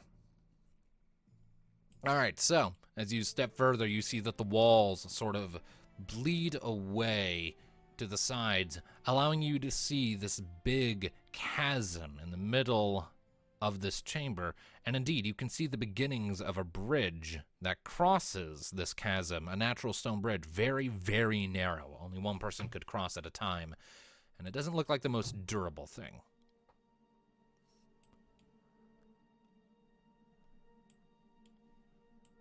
And you Alright, can so- see water falling down the other slope. So, if we were to shine a light more over here, what do we see around where the water is? All right, looking further across, you can see that it's another one of those pools, this time with little streams coming out of it to fall over the side of the ravine. Do we see any sign of an eel? Not that you can see. Any sign of a drake? Not that you can see. Well then, Before we go over to the pool, let's check down this corridor, see where this leads. All right. Heading further along, your light eventually reveals that there is another bridge just up ahead. About as narrow as the previous one, and the path keeps going. And you can see a second little stream falling over the side across the ravine from the pond. I'll stand about there and just light up the area. I'm going to try and sneak across, see if I can find an eel in the water. I still have my stealth roll, 17. All right. Just a moment. There we go.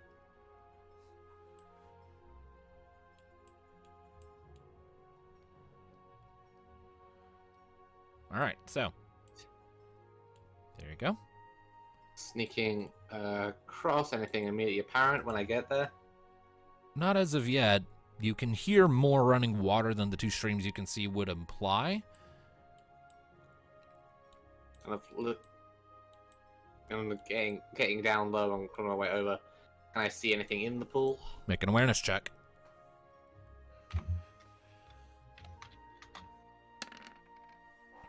13. Looking into the pool, indeed, as you approach, you see the head of one of the eels sort of slopped up on the side here, long dead and partially decayed, and you see a bunch of tiny little things that vaguely resemble, like, shrimp or krill just sort of scuttling all along it, sort of biting away at it, slowly devouring the carcass. Anything else in the pool? Nothing of note, just the body of the eel.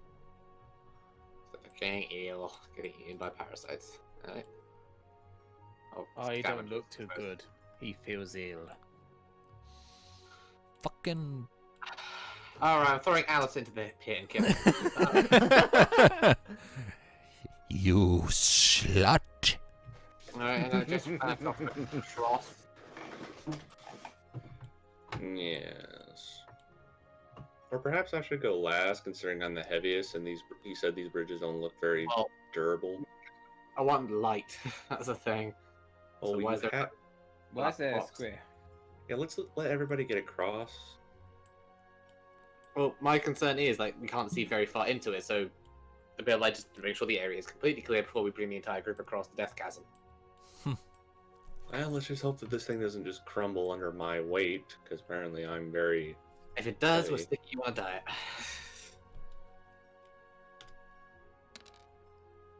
What is that? Nothing. What is... It's one of his dice rolls that mean nothing, that just trying to scare you because he talked him into it. Can I go Go across on. the bridge? You can certainly try. Just walk I across. hate how he says it like that. He's dicking with you because you were fearful. Cross it. Fine. Crossing. All right. As you step foot onto the platform, onto the bridge, I'll move you back real quick. Your heavily armored boots come down, and as you're going across, you hear a under you. Run! Running. You're running across? Okay. Well, that was a mistake. What do you mean it was a Don't- mistake? I heard it crumble! You don't panic if you hear the noise. Because the second you start running, your feet come down with even more force, and in so doing, the bridge beneath you collapses. And he's going to try and catch him. And do I make an athletics check to try to jump across to the other side, or what? Yeah, go ahead, make an athletics check. Do I have a penalty? Needs also reaching out to pull him over. Do I have a penalty? No, because Nee is reaching out to help you.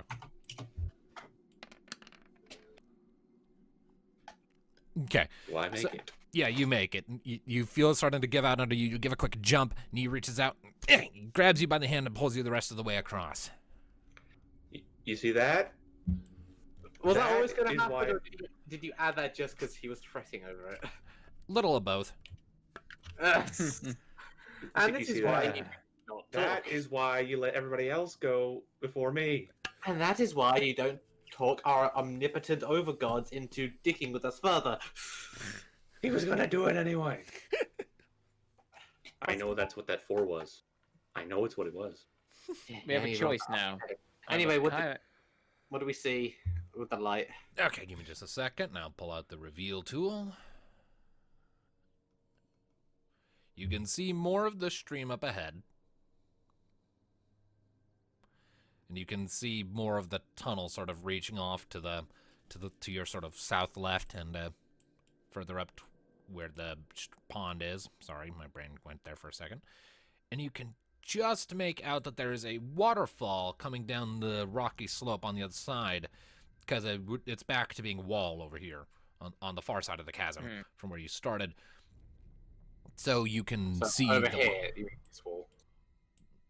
So you see, yeah, that over there. He was keeps trying to kill us with the bridge and not whatever is over here. Well, then we have We have a few choices. Try to jump it, which we get a -4. Power over could the have other us bridge. help, or we go with the other bridge. And you can certainly And just I'm go over gonna the try other the other bridge. Okay, let's just hop across be here so we can give him ready some to light. Very carefully and slowly. Did the light reveal anything over here before they do that? How's it intersecting? Give me a second. Not a whole lot. It's just more cave, more walls. You do see that a new tunnel sort of starts to head away over here on the far side. We could basically go down this way first and then try the other way. Well, the other way just leads to wall down here. Oh. Maybe, although there could have been something in there, but eh. Come on, Alistair. The DM said it leads to wall. Look, it's just I am, but what do I have the warning thing, or do I just walk on it? You just walk across, and I will make a roll to determine if you are safe. All So right, anything then. but a 4. Well, he's walking casually and slowlier than Thanatos. another reason I know this was made up only after he mentioned it is because he didn't roll for me going. Yeah, but Neothil is also like one of the most petite members of the group. She's one of the lightest weight. I mean, she's wearing armor. I mean, again, the lightest one would be Mika. All right, so, Alistair, you hear it sort of crumbling a little beneath you, but it doesn't give way, and you cross without issue. Now, Tamika. Patience prevails. Let's make her just walk across because she is lighter than me. Yeah, Mika can just make it across just fine. And Kyra could either show off and just jump over, or just take the bridge. Yeah, Kyra's like, yeah, fuck this, and just uses jump to cross. I thought as much. Who needs bridges? Screw bridges. Bridges! I hate them! Give me an airplane! All right. Let's continue on. Light, please. 8. All right, so, give me just a moment. Sorry about that, I was checking the conversation with Roop. Yeah, what have we done? What have we done? Well, we've pleased her for one thing, so that's great, so I approve. All right, so, the tunnel, as all others before it, continues to go down, and it begins to slope down at a right angle, and like before, you can hear more wind howling through, and you can see a faint glimmer of light up ahead. You're about to come back out into another exterior space. Alright, Yay. is our stealth roll still in effect? Nothing's really broken it. It's been long enough, I'm gonna say you should probably re-roll it. You had a bit of excitement there for a little bit when you pulled Thanatos across, so... 14, alright. You are still the stealth elf. So can I see what it opens up to? Alright, peering through, you see yet another grand expanse of open chasm.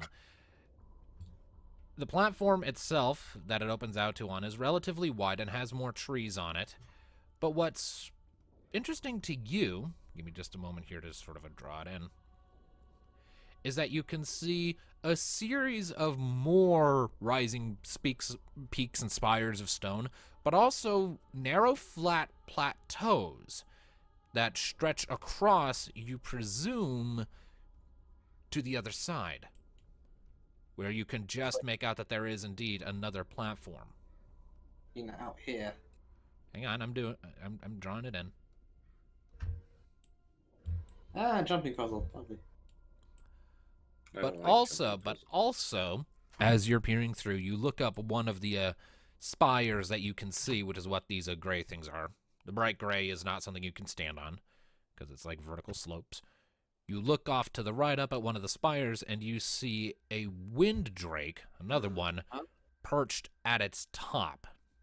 It's Is it awake? It very much is awake. It's just kind of looking down and around, almost as if it's on the hunt for prey. Don't think we can sleep this one. You could try, though. If you fail in athletics, jump on one of these enough to save it, they'll wake up on it. I don't think we can MacGyver our way out of this fight. You can try. I say we at least attempt it. Attempt to put it to sleep, maybe. Adjust. Alright. Everyone else hang back by the cave entrance. Yeah, I can probably just Alistair, turn my fire off. Yeah. Alistair, with you covering Mika, you two go out there and Mika cast Sleep spell. Got it. Fighting that, we fight it. Yep. Well, I don't see where the token is. The wind drake? It's Oh, way there off it to the is right. now. I see it now. It's perched up there. All right, Zoom out my so camera.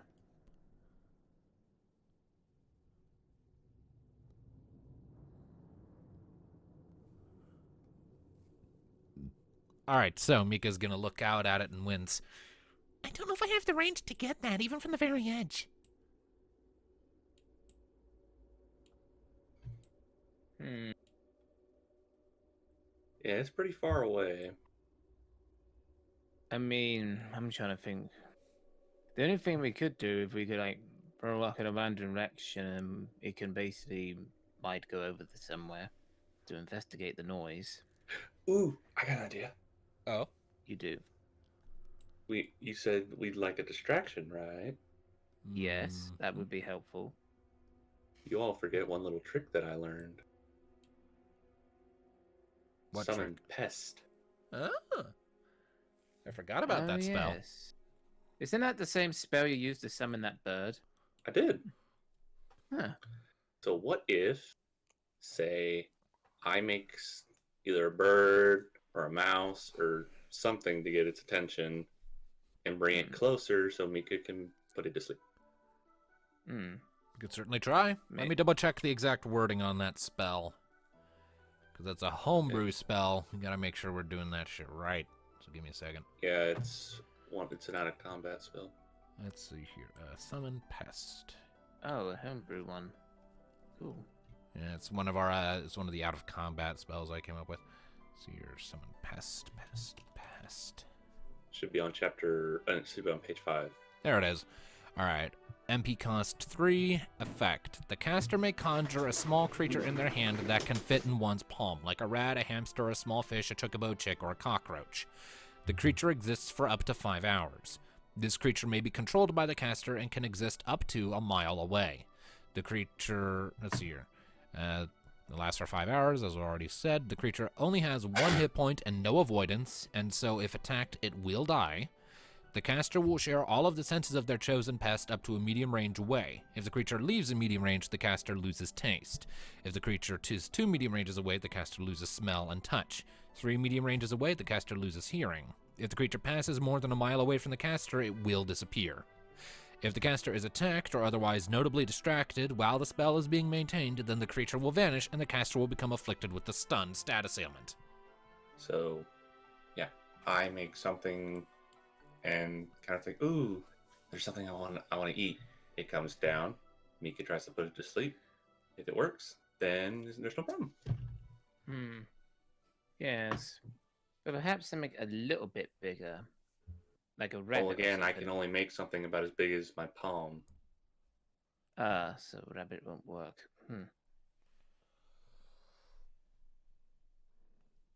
Fair enough then. I can make a big rat. Either a rat or a bird to annoy it. I mean, I could turn into a bird and just kind of. I could turn it into a bird and just kind of flutter around it to annoy it and make it chase it over here. Up to you. Oh, fearless leader. Whatever works. I mean, a Boyd has much more of an easy way to avoid a big creature. As for a rat, it's going to get scorched if it gets really pissed off. Is Tom here? Yeah, I'm here. Oh, yeah. I just didn't say anything. Yeah, I have no argument that you using a rat or something to distract it. Get All right. Or a I bird. guess we'll go with a bird, so they probably have a little easier time to get its attention.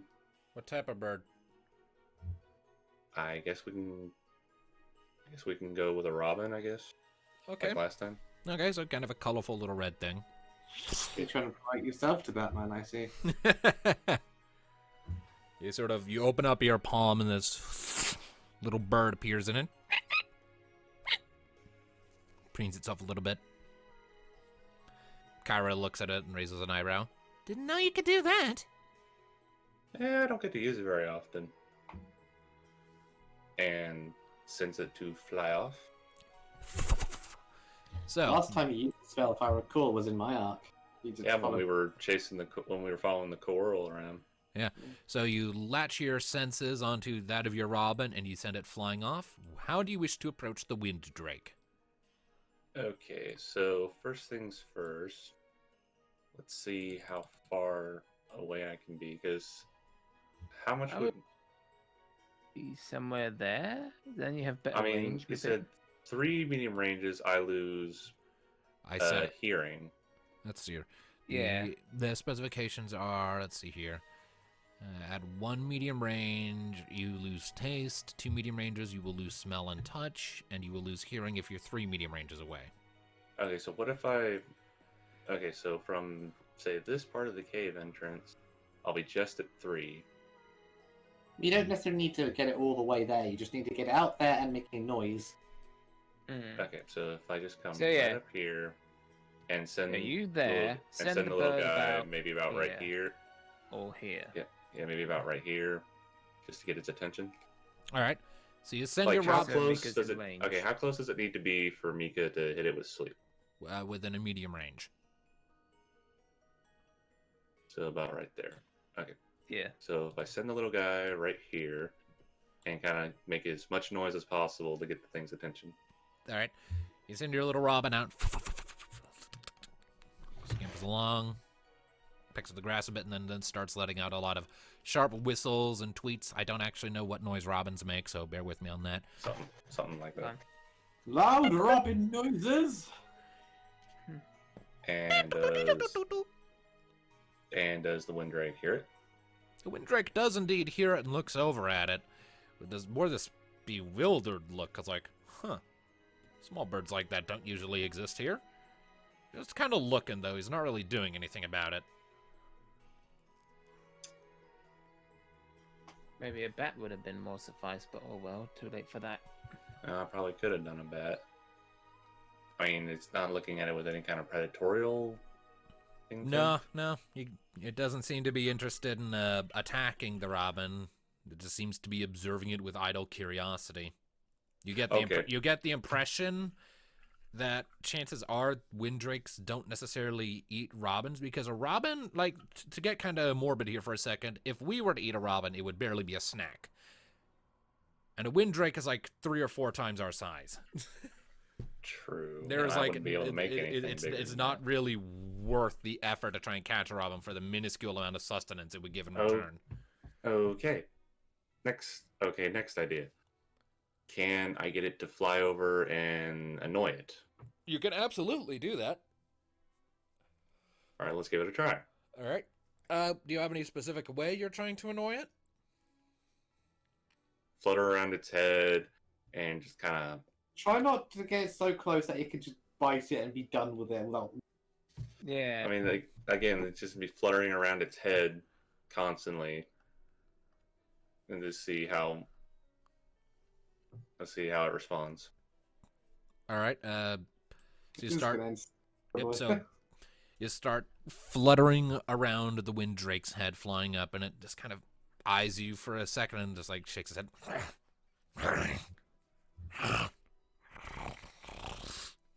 And then, let's see here. It's going to peel back its lips, revealing its teeth. It's going to open its mouth, and there's going to be this blast of wind that comes bursting out of its maw as it casts Aurora on the bird. So the bird's dead. Anyway. So the wind immediately hits your bird, and it just disintegrates. Yeah, I had a feeling that was going to happen because you just got it close. Why would it move to kill it? I would figure I could get it to chase it. I mean, on the bright side, you cost the Winddrake 30 MP. Well, I guess there's that. Well, then, sorry So guys, what, I you're can't gonna- make anything bigger than that. It's big enough to this thing to be How- worth what's- eating. Unless you just want to wear it out and just keep sending freaking robins at it and it just keeps getting annoyed. How much MP has though? What? How? Wobbin. What Kyra pipes is- up. Why does it have to be a pest? Why can't we just send one of us out to lure it? Again, what is the range on Mika's sleep spell? Medium Medium range. range. Most spells have a range of medium range. So Well, it would have either to we're be gonna pester it with around what- here. Well, You know what? I know one of us who has since gained the title the Pest, Alsa. I was gonna say something. I was Either say we're you gonna have the pester most it with armor. wobbin all day long, or I just walk out and just, do what I do. I mean, you Go are on. the most armored out of all of us, so yeah, go for it.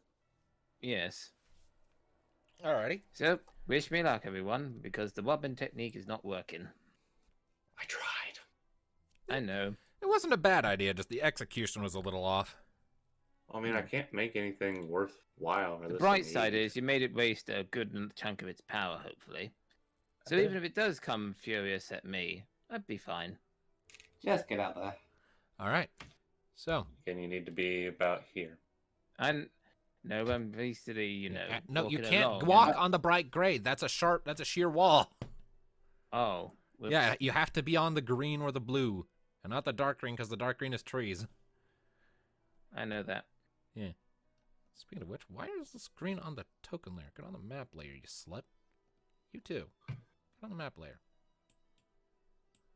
Does the thing see him? Yeah, as Alistair is stepping out, its eyes then lock onto him and flares its wings out wide, and then immediately kicks off from its stone spire and swoops down with alarming speed for Alistair, talons outstretched. And as it gets into range, Mika, do the thing. Yep, Mika is gonna attempt to cast sleep on it. I'm levying my bow ready to do my own disabling shot.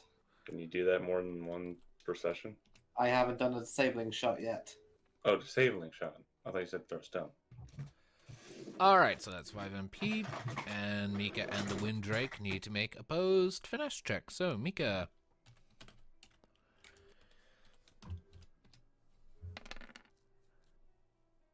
Mika got a 12. The Winddrake. 12. Matched, so it just resisted.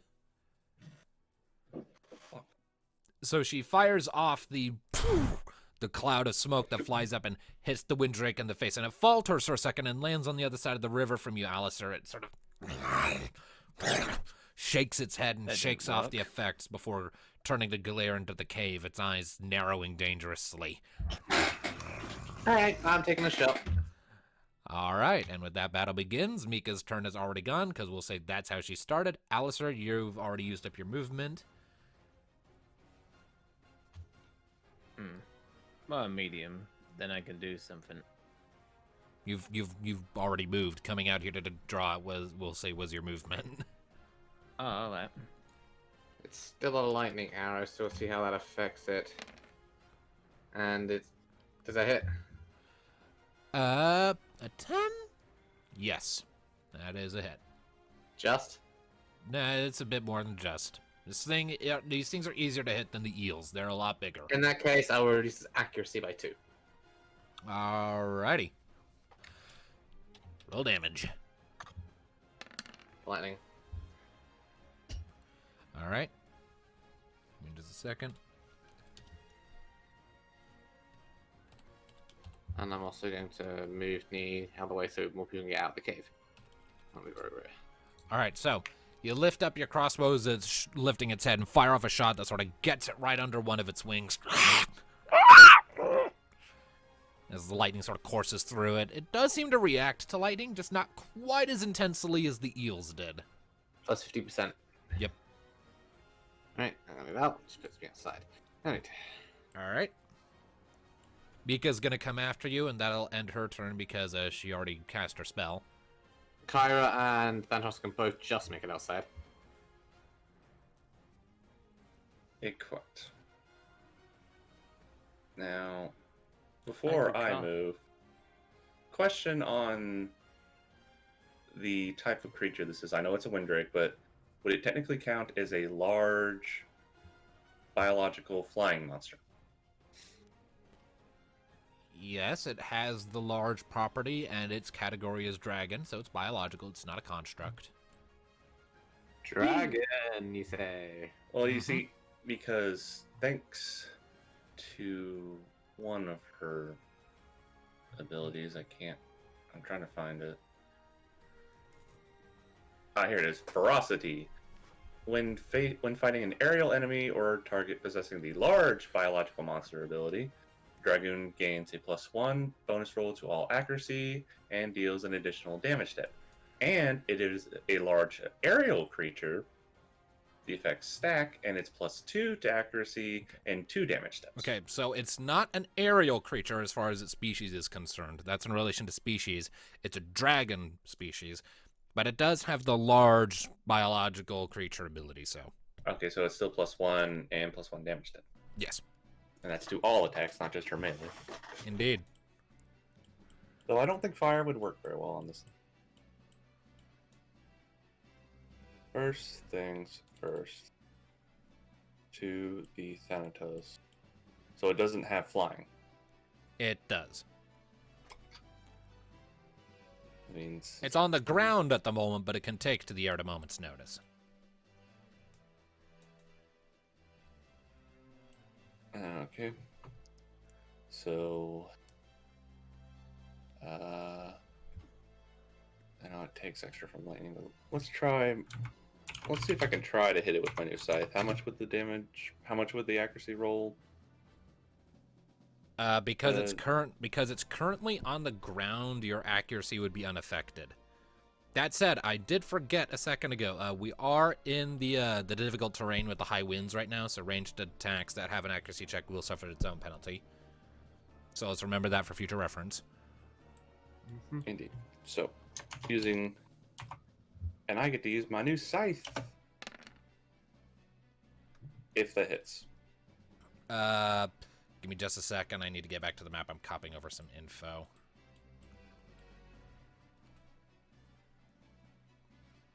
There we go. All right, so a 9 to hit. That just hits. Its avoidance is 9. Its avoidance is 9. Okay. And this is first time using my new scythe, which is tier 5. Yay me. 84. 84. Does it have an elemental type? No. Okay. All right, so I don't think so. Let me double check it. Nope. all right. So you come charging in, you lift up your scythe, and you quickly bring it across the side of the Windrake's face. You leave a big nasty gash on its cheek, but its scales are hard, so it recoils back and is turning back to face you. And what is Kyra gonna do?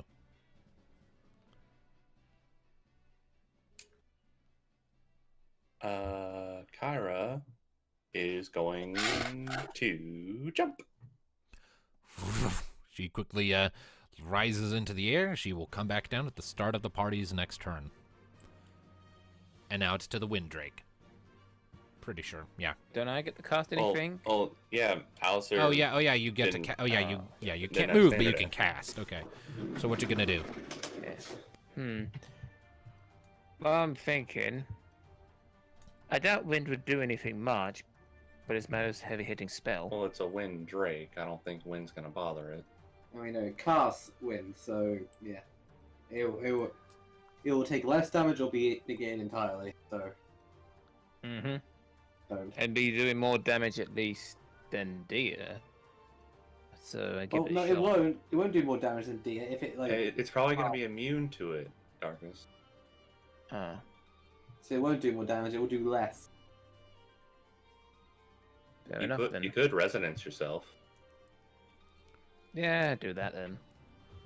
All right, casting resonance on yourself. I am leaving it up to you to keep track of the details on that because that's a lot of shit I don't know how to keep track of. Okay. Thanatos, you mind helping him with that? Resonance is 25 MP.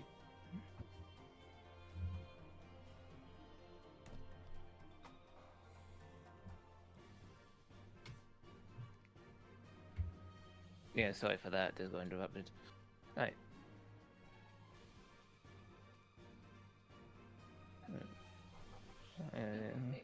Love this battle theme.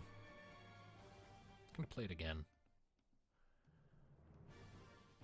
It's my favorite normal overall battle theme from 14 at present. Nice. Alright, did you take the MP off? Pretty sure he did. His Just MP is did. down to 123. Actually, it'd be less than that, so I'm doing that now.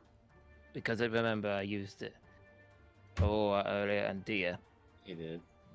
All right. So, yeah. Go right ahead, it's the Drake's turn. I'm just doing it now. All right. So Alisar casts resonance on himself. Now it's the Yep. Wind Drake. Yep. The Wind Drake is going to shake its head a bit after the blows it took. It is going to growl angrily at everyone. It's going to lift its wings and take to the air, initiating flight. So it's now flying high above the ground. It's going to bring itself back here. And then it's going to cast Aroga. Aroga. Aroga. Oh, shit. Yep. That's an AoE attack. Yep, that attacks all of you, Except Kyra. except Kyra. Well, actually, no. I'm pretty sure Dragoons can still be targeted by grouped spells, can't they? Double check that on jump real quick. Double check that on jump. While jumping can still be affected by group or local target attacks. Yeah, All right, so it does hit her.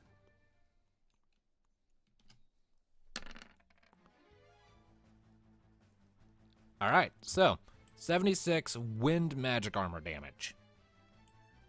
Let's go through and apply magic armor real quick. And Alistair is covering Mika. Yeah, so he'll take it twice. So let's go. Yeah, I like the fact that stayed on there last time and never was removed. Yeah. Okay, so. Hmm. So let's do the damage Mika would take first, then we'll apply it to Alistair. So. How many people have a magic armor of 25? Me. Alright, so I'll take... Nee and Mika. Kyra's is 15. Alright. Thanatos, what's your magic armor? 10. So you take 66. Ouch. And Kyra's was what? 15. So 61 to her. And now the damage that Alisar takes for himself. Alisar, what is your magic armor? 46. Fucking hell, Only man. takes 30. I mean, on top of Yep. what he took from me, good though, so. Yeah. Those do take a bit, but At least my armor hold out. Alright, so I mean, You see the swirl of green energy in the Windrake's maw before it shoots it out like a cannonball that makes the Windrake itself drift back a bit further. The ball of green energy slaps into the ground around all of you and then rapidly expands out, encompassing you all in a gale force of winds. And I forgot to apply the damage steps to that. So there's going to be an additional 22 damage on top of that to everyone who took damage to accommodate for those damage steps. Okay. 44 on Alistair because he took the damage twice because he's covering Mika. All right. Okay. And did you already do it on Kyra? Yep. All right. So, and it made a loud sound too, that sort of sonic boom sort of sound. And as the Windrake is righting itself and responds, sort of floating out in midair, you hear somewhere far off an answering call. Another one. Must have woke up the other two. Back to the Other party. two. I mean, that's my theory, if it is the other two Drakes. Well, Yeah. stop theorying. Killing. First thing first, Kyra's jump comes down. Oh yeah, Kyra. Where do you want her to land? Do you want her to thing land on the Windrake or on the ground? Because, the Windrake is over a chasm. Well, I mean, she's a Dragoon, so she can land on top of him. Yeah. And try to lure him back down here, if possible. I'm sure she'll land. It's Kyra, of course she'd land on top of the dragon. Yeah, of course she wants to ride the dragon. You're so horrible. Hey, I've discovered a euphemism for you later, Thanatos. You can use that. God damn it. Thanatos is the So- dragon. First things first. Her Damage. jump is an immediate attack, and she gets +1 to her accuracy since it's a large creature. Indeed. Although this attack cannot be a crit, but it still hits. Yep. Damage. Kyra, how to Jeez. train your Drake. How to train your Drake. You jump on top of it, and then you hit it with a whip. Alright, so power is 14. So 14 times 4, since it's an extra damage step, plus 6.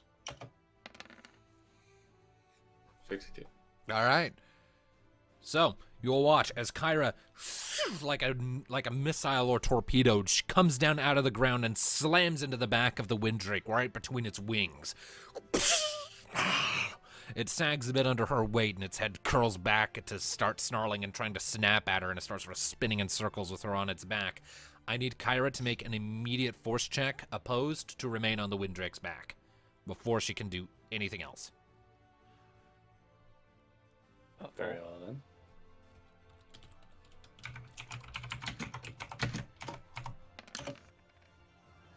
Fuck.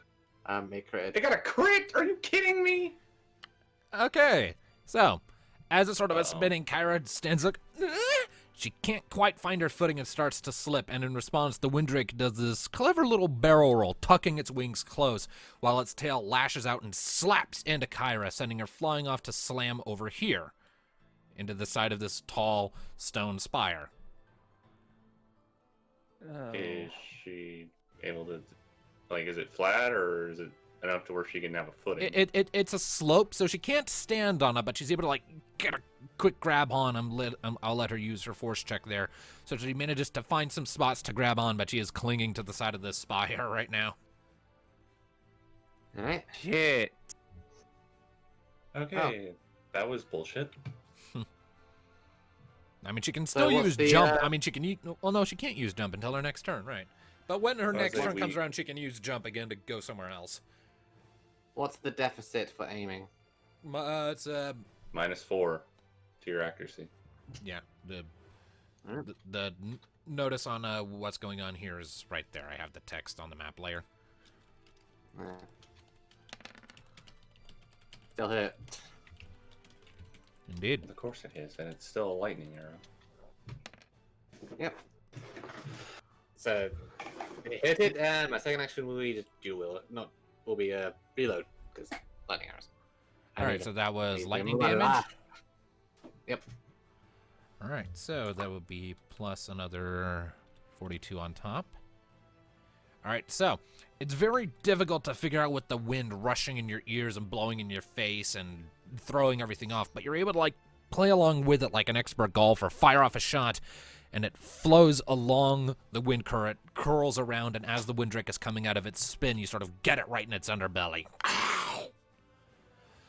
And it doubles over. Yes. Oh. And after that, let's try something. What are you trying? Using 25 of my NP, I believe. Let me double check. I shall use the drain. Ooh. Roll damage on that. And- Do you get back 50% or all of the damage you deal here as HP back to yourself? I regain equal to the amount that he loses. Nice. So that is power times 3. Roll 2d6. This is mostly just to make sure, for some reason, it isn't immune to shadows. Or All has right. any effect against shadows. It doesn't seem to have any particular elemental reaction to shadow. It takes the damage and you regain 56 hit points. As you sort of hold your palm out to it as if you were expecting it to hand you something, and your fingers curl into a fist, and from its chest there's this a flash of red light that flies out and then zooms back towards you and into your hand, and you feel a bit of an invigoration. Nice. That being said, okay. It does not have counterattack. At any rate, What is that? it doesn't matter. It doesn't matter. It wasn't a 4. So it does have counterattack against magic. It has something. Of course it does. Alright. On the side, you want to give somebody a heal or something?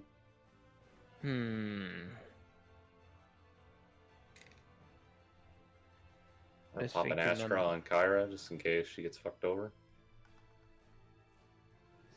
Yeah. Actually, it might be a good idea, because Astra can use Bolt Breath while she's there, can't she?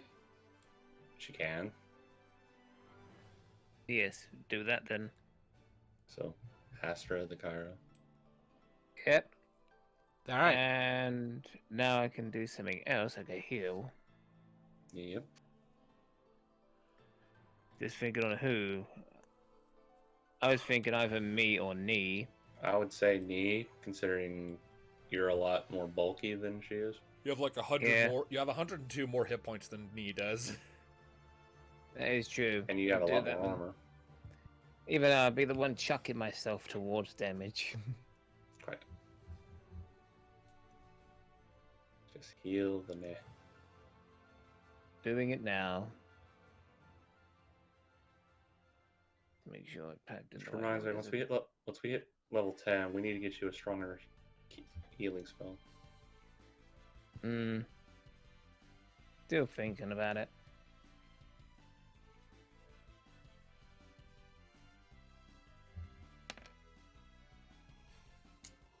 All right. Is that a cure spell on knee?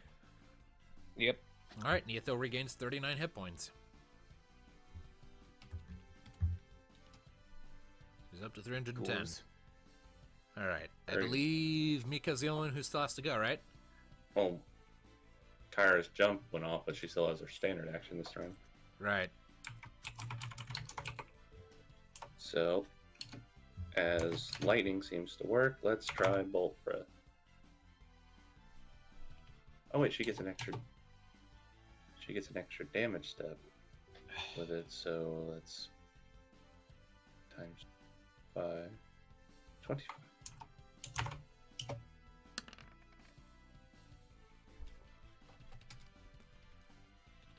$33 in lightning damage to the Drake. So a total of 49. All right. She manages to sort of roll herself around so that her back is to the wall, and she's still sort of holding on. She inhales deeply, chest starts cracking with electricity, before she breathes out a single bolt of electricity that hits the Windrake in the side as it's still reeling from the drain spell. Now it's Mika. Let's see here. Is she close enough? She is just in range for one of her spells. So I am going to have her pop off a cast of Blizzara. Our dragon's weak to ice. We'll soon find out. Yep.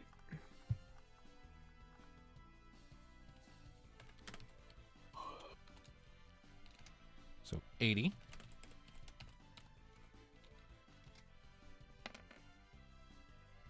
$86, and then let me double check its elemental reactions. I don't like that. Oh, damn. You mean, oh damn. Okay, so following this, after it gets blasted by Kyra's, thing, Mika sort of turns to the flowing stream next to her, points her sword at it, and then points it at the Windrake, and another javelin of ice flies out, flies across, and impales the Windrake in the back and pierces out through its chest. There's a spray of some blood and little flickers of ice. The Windrake lets out this long, rasping gasp, and it looks for a second like it's about to fall out of the air, but it gives another flap of its wings and manages to stay aloft. It is really close to being dead. So I take it takes double from ice. Takes 50% extra from ice. Its magic counter does not go off. It has So one it's hit like- point left. One. Are you kidding me? Well, it's its turn. Yeah. I wish I still had throw stone. I could have done that as my second. Just fucking find a pine cone, throw it at him. Right. Well, That would have been funny. it is being quite perturbed at Kyra's insistence, and because she's the closest one to it, it's going to close the distance, and it is going to try and bite her. Astra. Oh, yeah. So it opens its mouth wide, clamps down into bounces off of a yellow barrier and reels back with a confused, deathly warble. Shall we give this one to Kyra? It is a dragon. Well, hang on. Uh-oh. Second There's one. another one coming in. Where is it? Died. Where is it? Okay. Landed. You hear the Landed? flapping of wings and then a landing behind you. It's landed. For the moment, yes. Alright. Then you all turn to look, and it leans back, and it is immediately going to cast Araga itself. Okay. Yeah. Does it hit Kyra? Yes, because it's a group's target spell, so Kyra gets hit too. Oh, Shit. And because it's a wind elemental field, it gets the +2 damage steps. I'm not forgetting that this time. Oh, this is gonna hurt. About as much as last time. All right, so 97. We'll go through this one at a time. Knee. It's 25 for you, right? Yep. Same Yep. for Mika. All right, so 72 to Knee. The 72 that would go to Mika gets transposed instead onto Alistair. Yep. Double bubble. Thanatos takes 87, right? Yes. All right. Let's So- see here. And then Kyra takes. Yeah, 80. Kaya needs to get over Two. here. Yeah, Kyra takes 82. All right.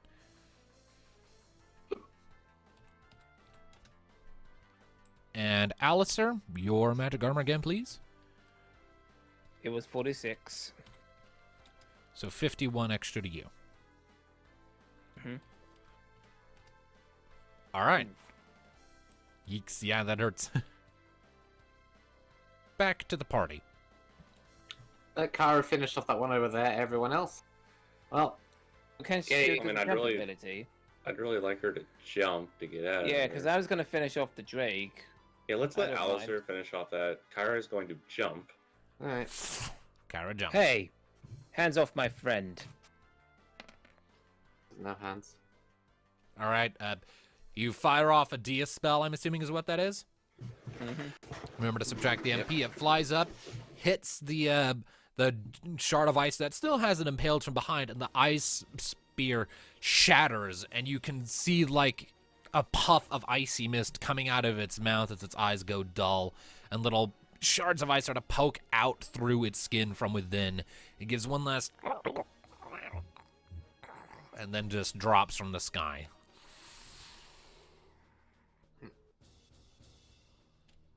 And he's going in for the second wind drake and try an arrow first. All right. 11. Yep, that'll do. 81, my door number. 87 plus 50%. And follow that up with Storm, All right.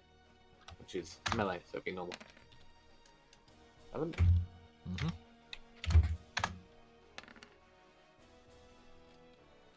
And is that also lightning based? Yeah, it's Storm. All right.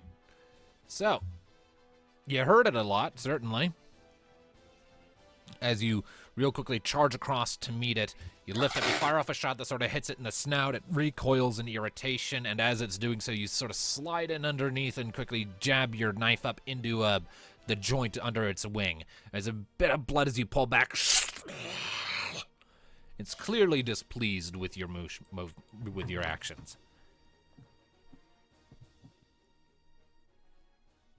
All right, who Okay. next?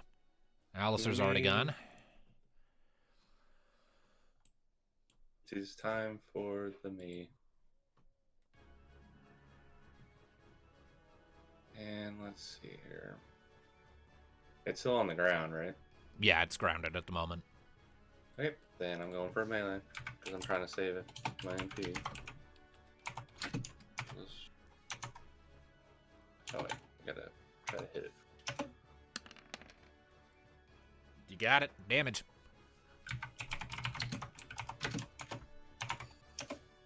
Shame this thing doesn't actually do lightning element damage. I was kind of hoping for a critical hit. All right. So you come in with your scythe, you give it a little twirl, and slice across the side of its jaw, causing its head to sort of lurch off to the side. And lastly the would Mika. be Mika, who's going to come over here.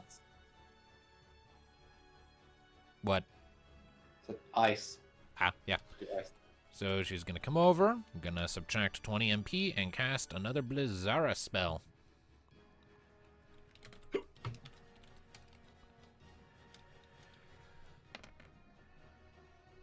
So 88 plus 44.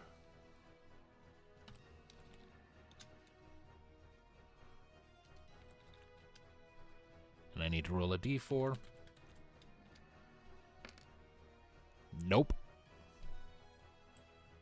But I'm pretty sure that's the whole party's turn. Yep. So it's back to the Wind Drake. The Wind Drake is going to identify Nee as the largest threat, or the very least, the most notable threat for the moment, and it's going to turn slightly, and its tail is going to lash out at you.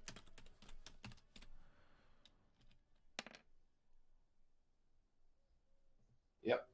All right, a 13 hits. I need you to make an opposed force check. Knock back. Ooh, Need to that's beat a gonna be tough 13. one. It's gonna be a tough one. I didn't do Oh it. no. All right, so How far is she getting flung? I didn't say anything about being flung.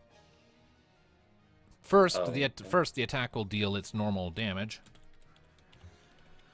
What's your armor, knee? 25? Mm-hmm. So 38 damage to Neothil as its tail Wait. slap. No, I can't. Not below 50% health, am I? So I can't. No. Right. So, I well, was going to well, try. right. So its tail slaps into you and then coils around you, and it picks Knee up. Knee, you are bound and under the effects of stop as it pulls you back over here. And then it's going to give out this great roar and take to the air back here, and it's under the effects of flight now.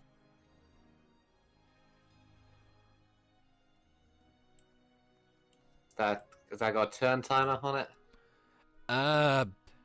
You can attempt escape rolls on each of your turns to try and break free, but otherwise you are... You can make escape checks against its force to try and get out. Well, if that's its turn, that's what I'm really doing. Yep, so go ahead and make an escape check against its force. Is it force or finesse I can use here? Oh, you have to use escape. Oh. Okay. Escape. I have some things in escape because I've used it before. It's not as much though. You have to Irritatingly. beat a 14. Come on, that's even better than it did last time. It's like constricting its grip. And My elf. Not elf. this time. Not this time. Knee is held. And Kyra is going to come down from her jump right here because she learned her lesson about trying to ride these things. All right. No, over here. Ow. So. And now for her attack. Bloody irritating. That hits. Right. It is worth noting it is flying, so that should suffer a -4 penalty. She has reach. Her Re- weapon is a reach weapon, remember? Does that do anything against flight? Let me check. Because ranged will go against that, but reach is a bit different. Let's see here. The basic principle behind the reach weapon is to gain an advantage over one's opponent by keeping distance between the two of you. Spears, lances, pikes, whips, heavy chains, and blah, blah, blah. They possess a special property known as critical attack. Reach weapons possess critical hits on attack rolls that result on a dice of 11 to 12 instead of just a standard 12. So, no, it doesn't actually get an increase to its accuracy against the Windrake here. Doesn't matter, as even with the -4, that would be an 11, and its avoidance is 9, so she still hits. Okay.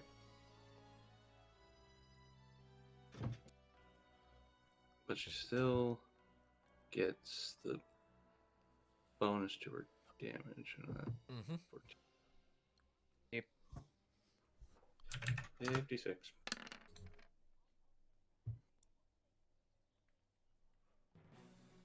Alrighty, 62 damage. So, Kyra is going to real quickly kick up off the ground to be level at the Windrake for a second, give a quick lash across its snout with her whip before coming back down for a landing. Because it's about like a medium range up. Mm-hmm. Alright, what's Thanatos doing?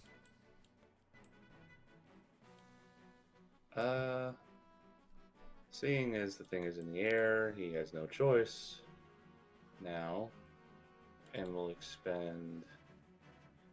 How much? Here's 20. So he will expend 20. Ooh, actually, let's try this. First things first. Why did your MP bar completely disappear? Oh. I don't know. Do you remember what? Does anyone remember what it was? It was like 50 something. I think it was like 56. Okay. So first things first.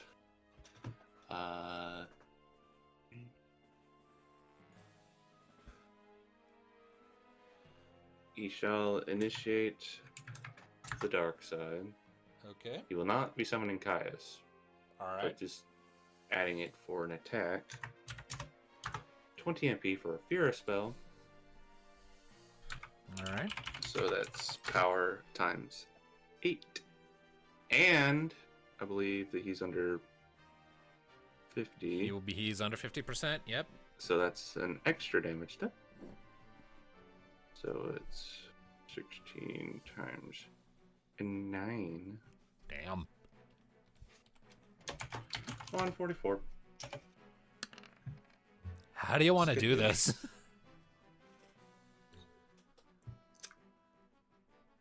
Well, since it's going... Preferably a way this doesn't end with me falling into a pit. Okay, so here's what we do. So, seeing Thanatos about to have this really big black fireball in his hand, Kyra is going to immediately, as soon as it hits the Winddrake, it's just gonna blast it right in the chest, let go of Knee. Kyra's going to jump, grab Knee, and then jump back to the platform. All right. Okay, so a big ass ball of swirling black flames forms in your hand. You pitch back and you push it forward. The air around it seems to distort as if it were a black hole before striking the Wind Drake in the chest, blasting this colossal hole out through its back. It lets out a breathless wheeze as its body goes limp and starts to plummet. Its tail uncurls and Knee goes flying up, free from the stop condition. In condition for a few seconds, Knee is in free fall before Kyra jumps across, grabs Knee, and then kicks off of the spire that the Wind Drake came from to come flying back and join Thanatos on the other side. That enough dragons for you? Well, they're drakes, but yeah, I'm enjoying myself. Whew. With that said, I think you lot need a good heal up. Lucky I got out. Come here on this side. Alchemist. All Well, right, at least let I me can do say I saved a damsel in distress from the dragon today.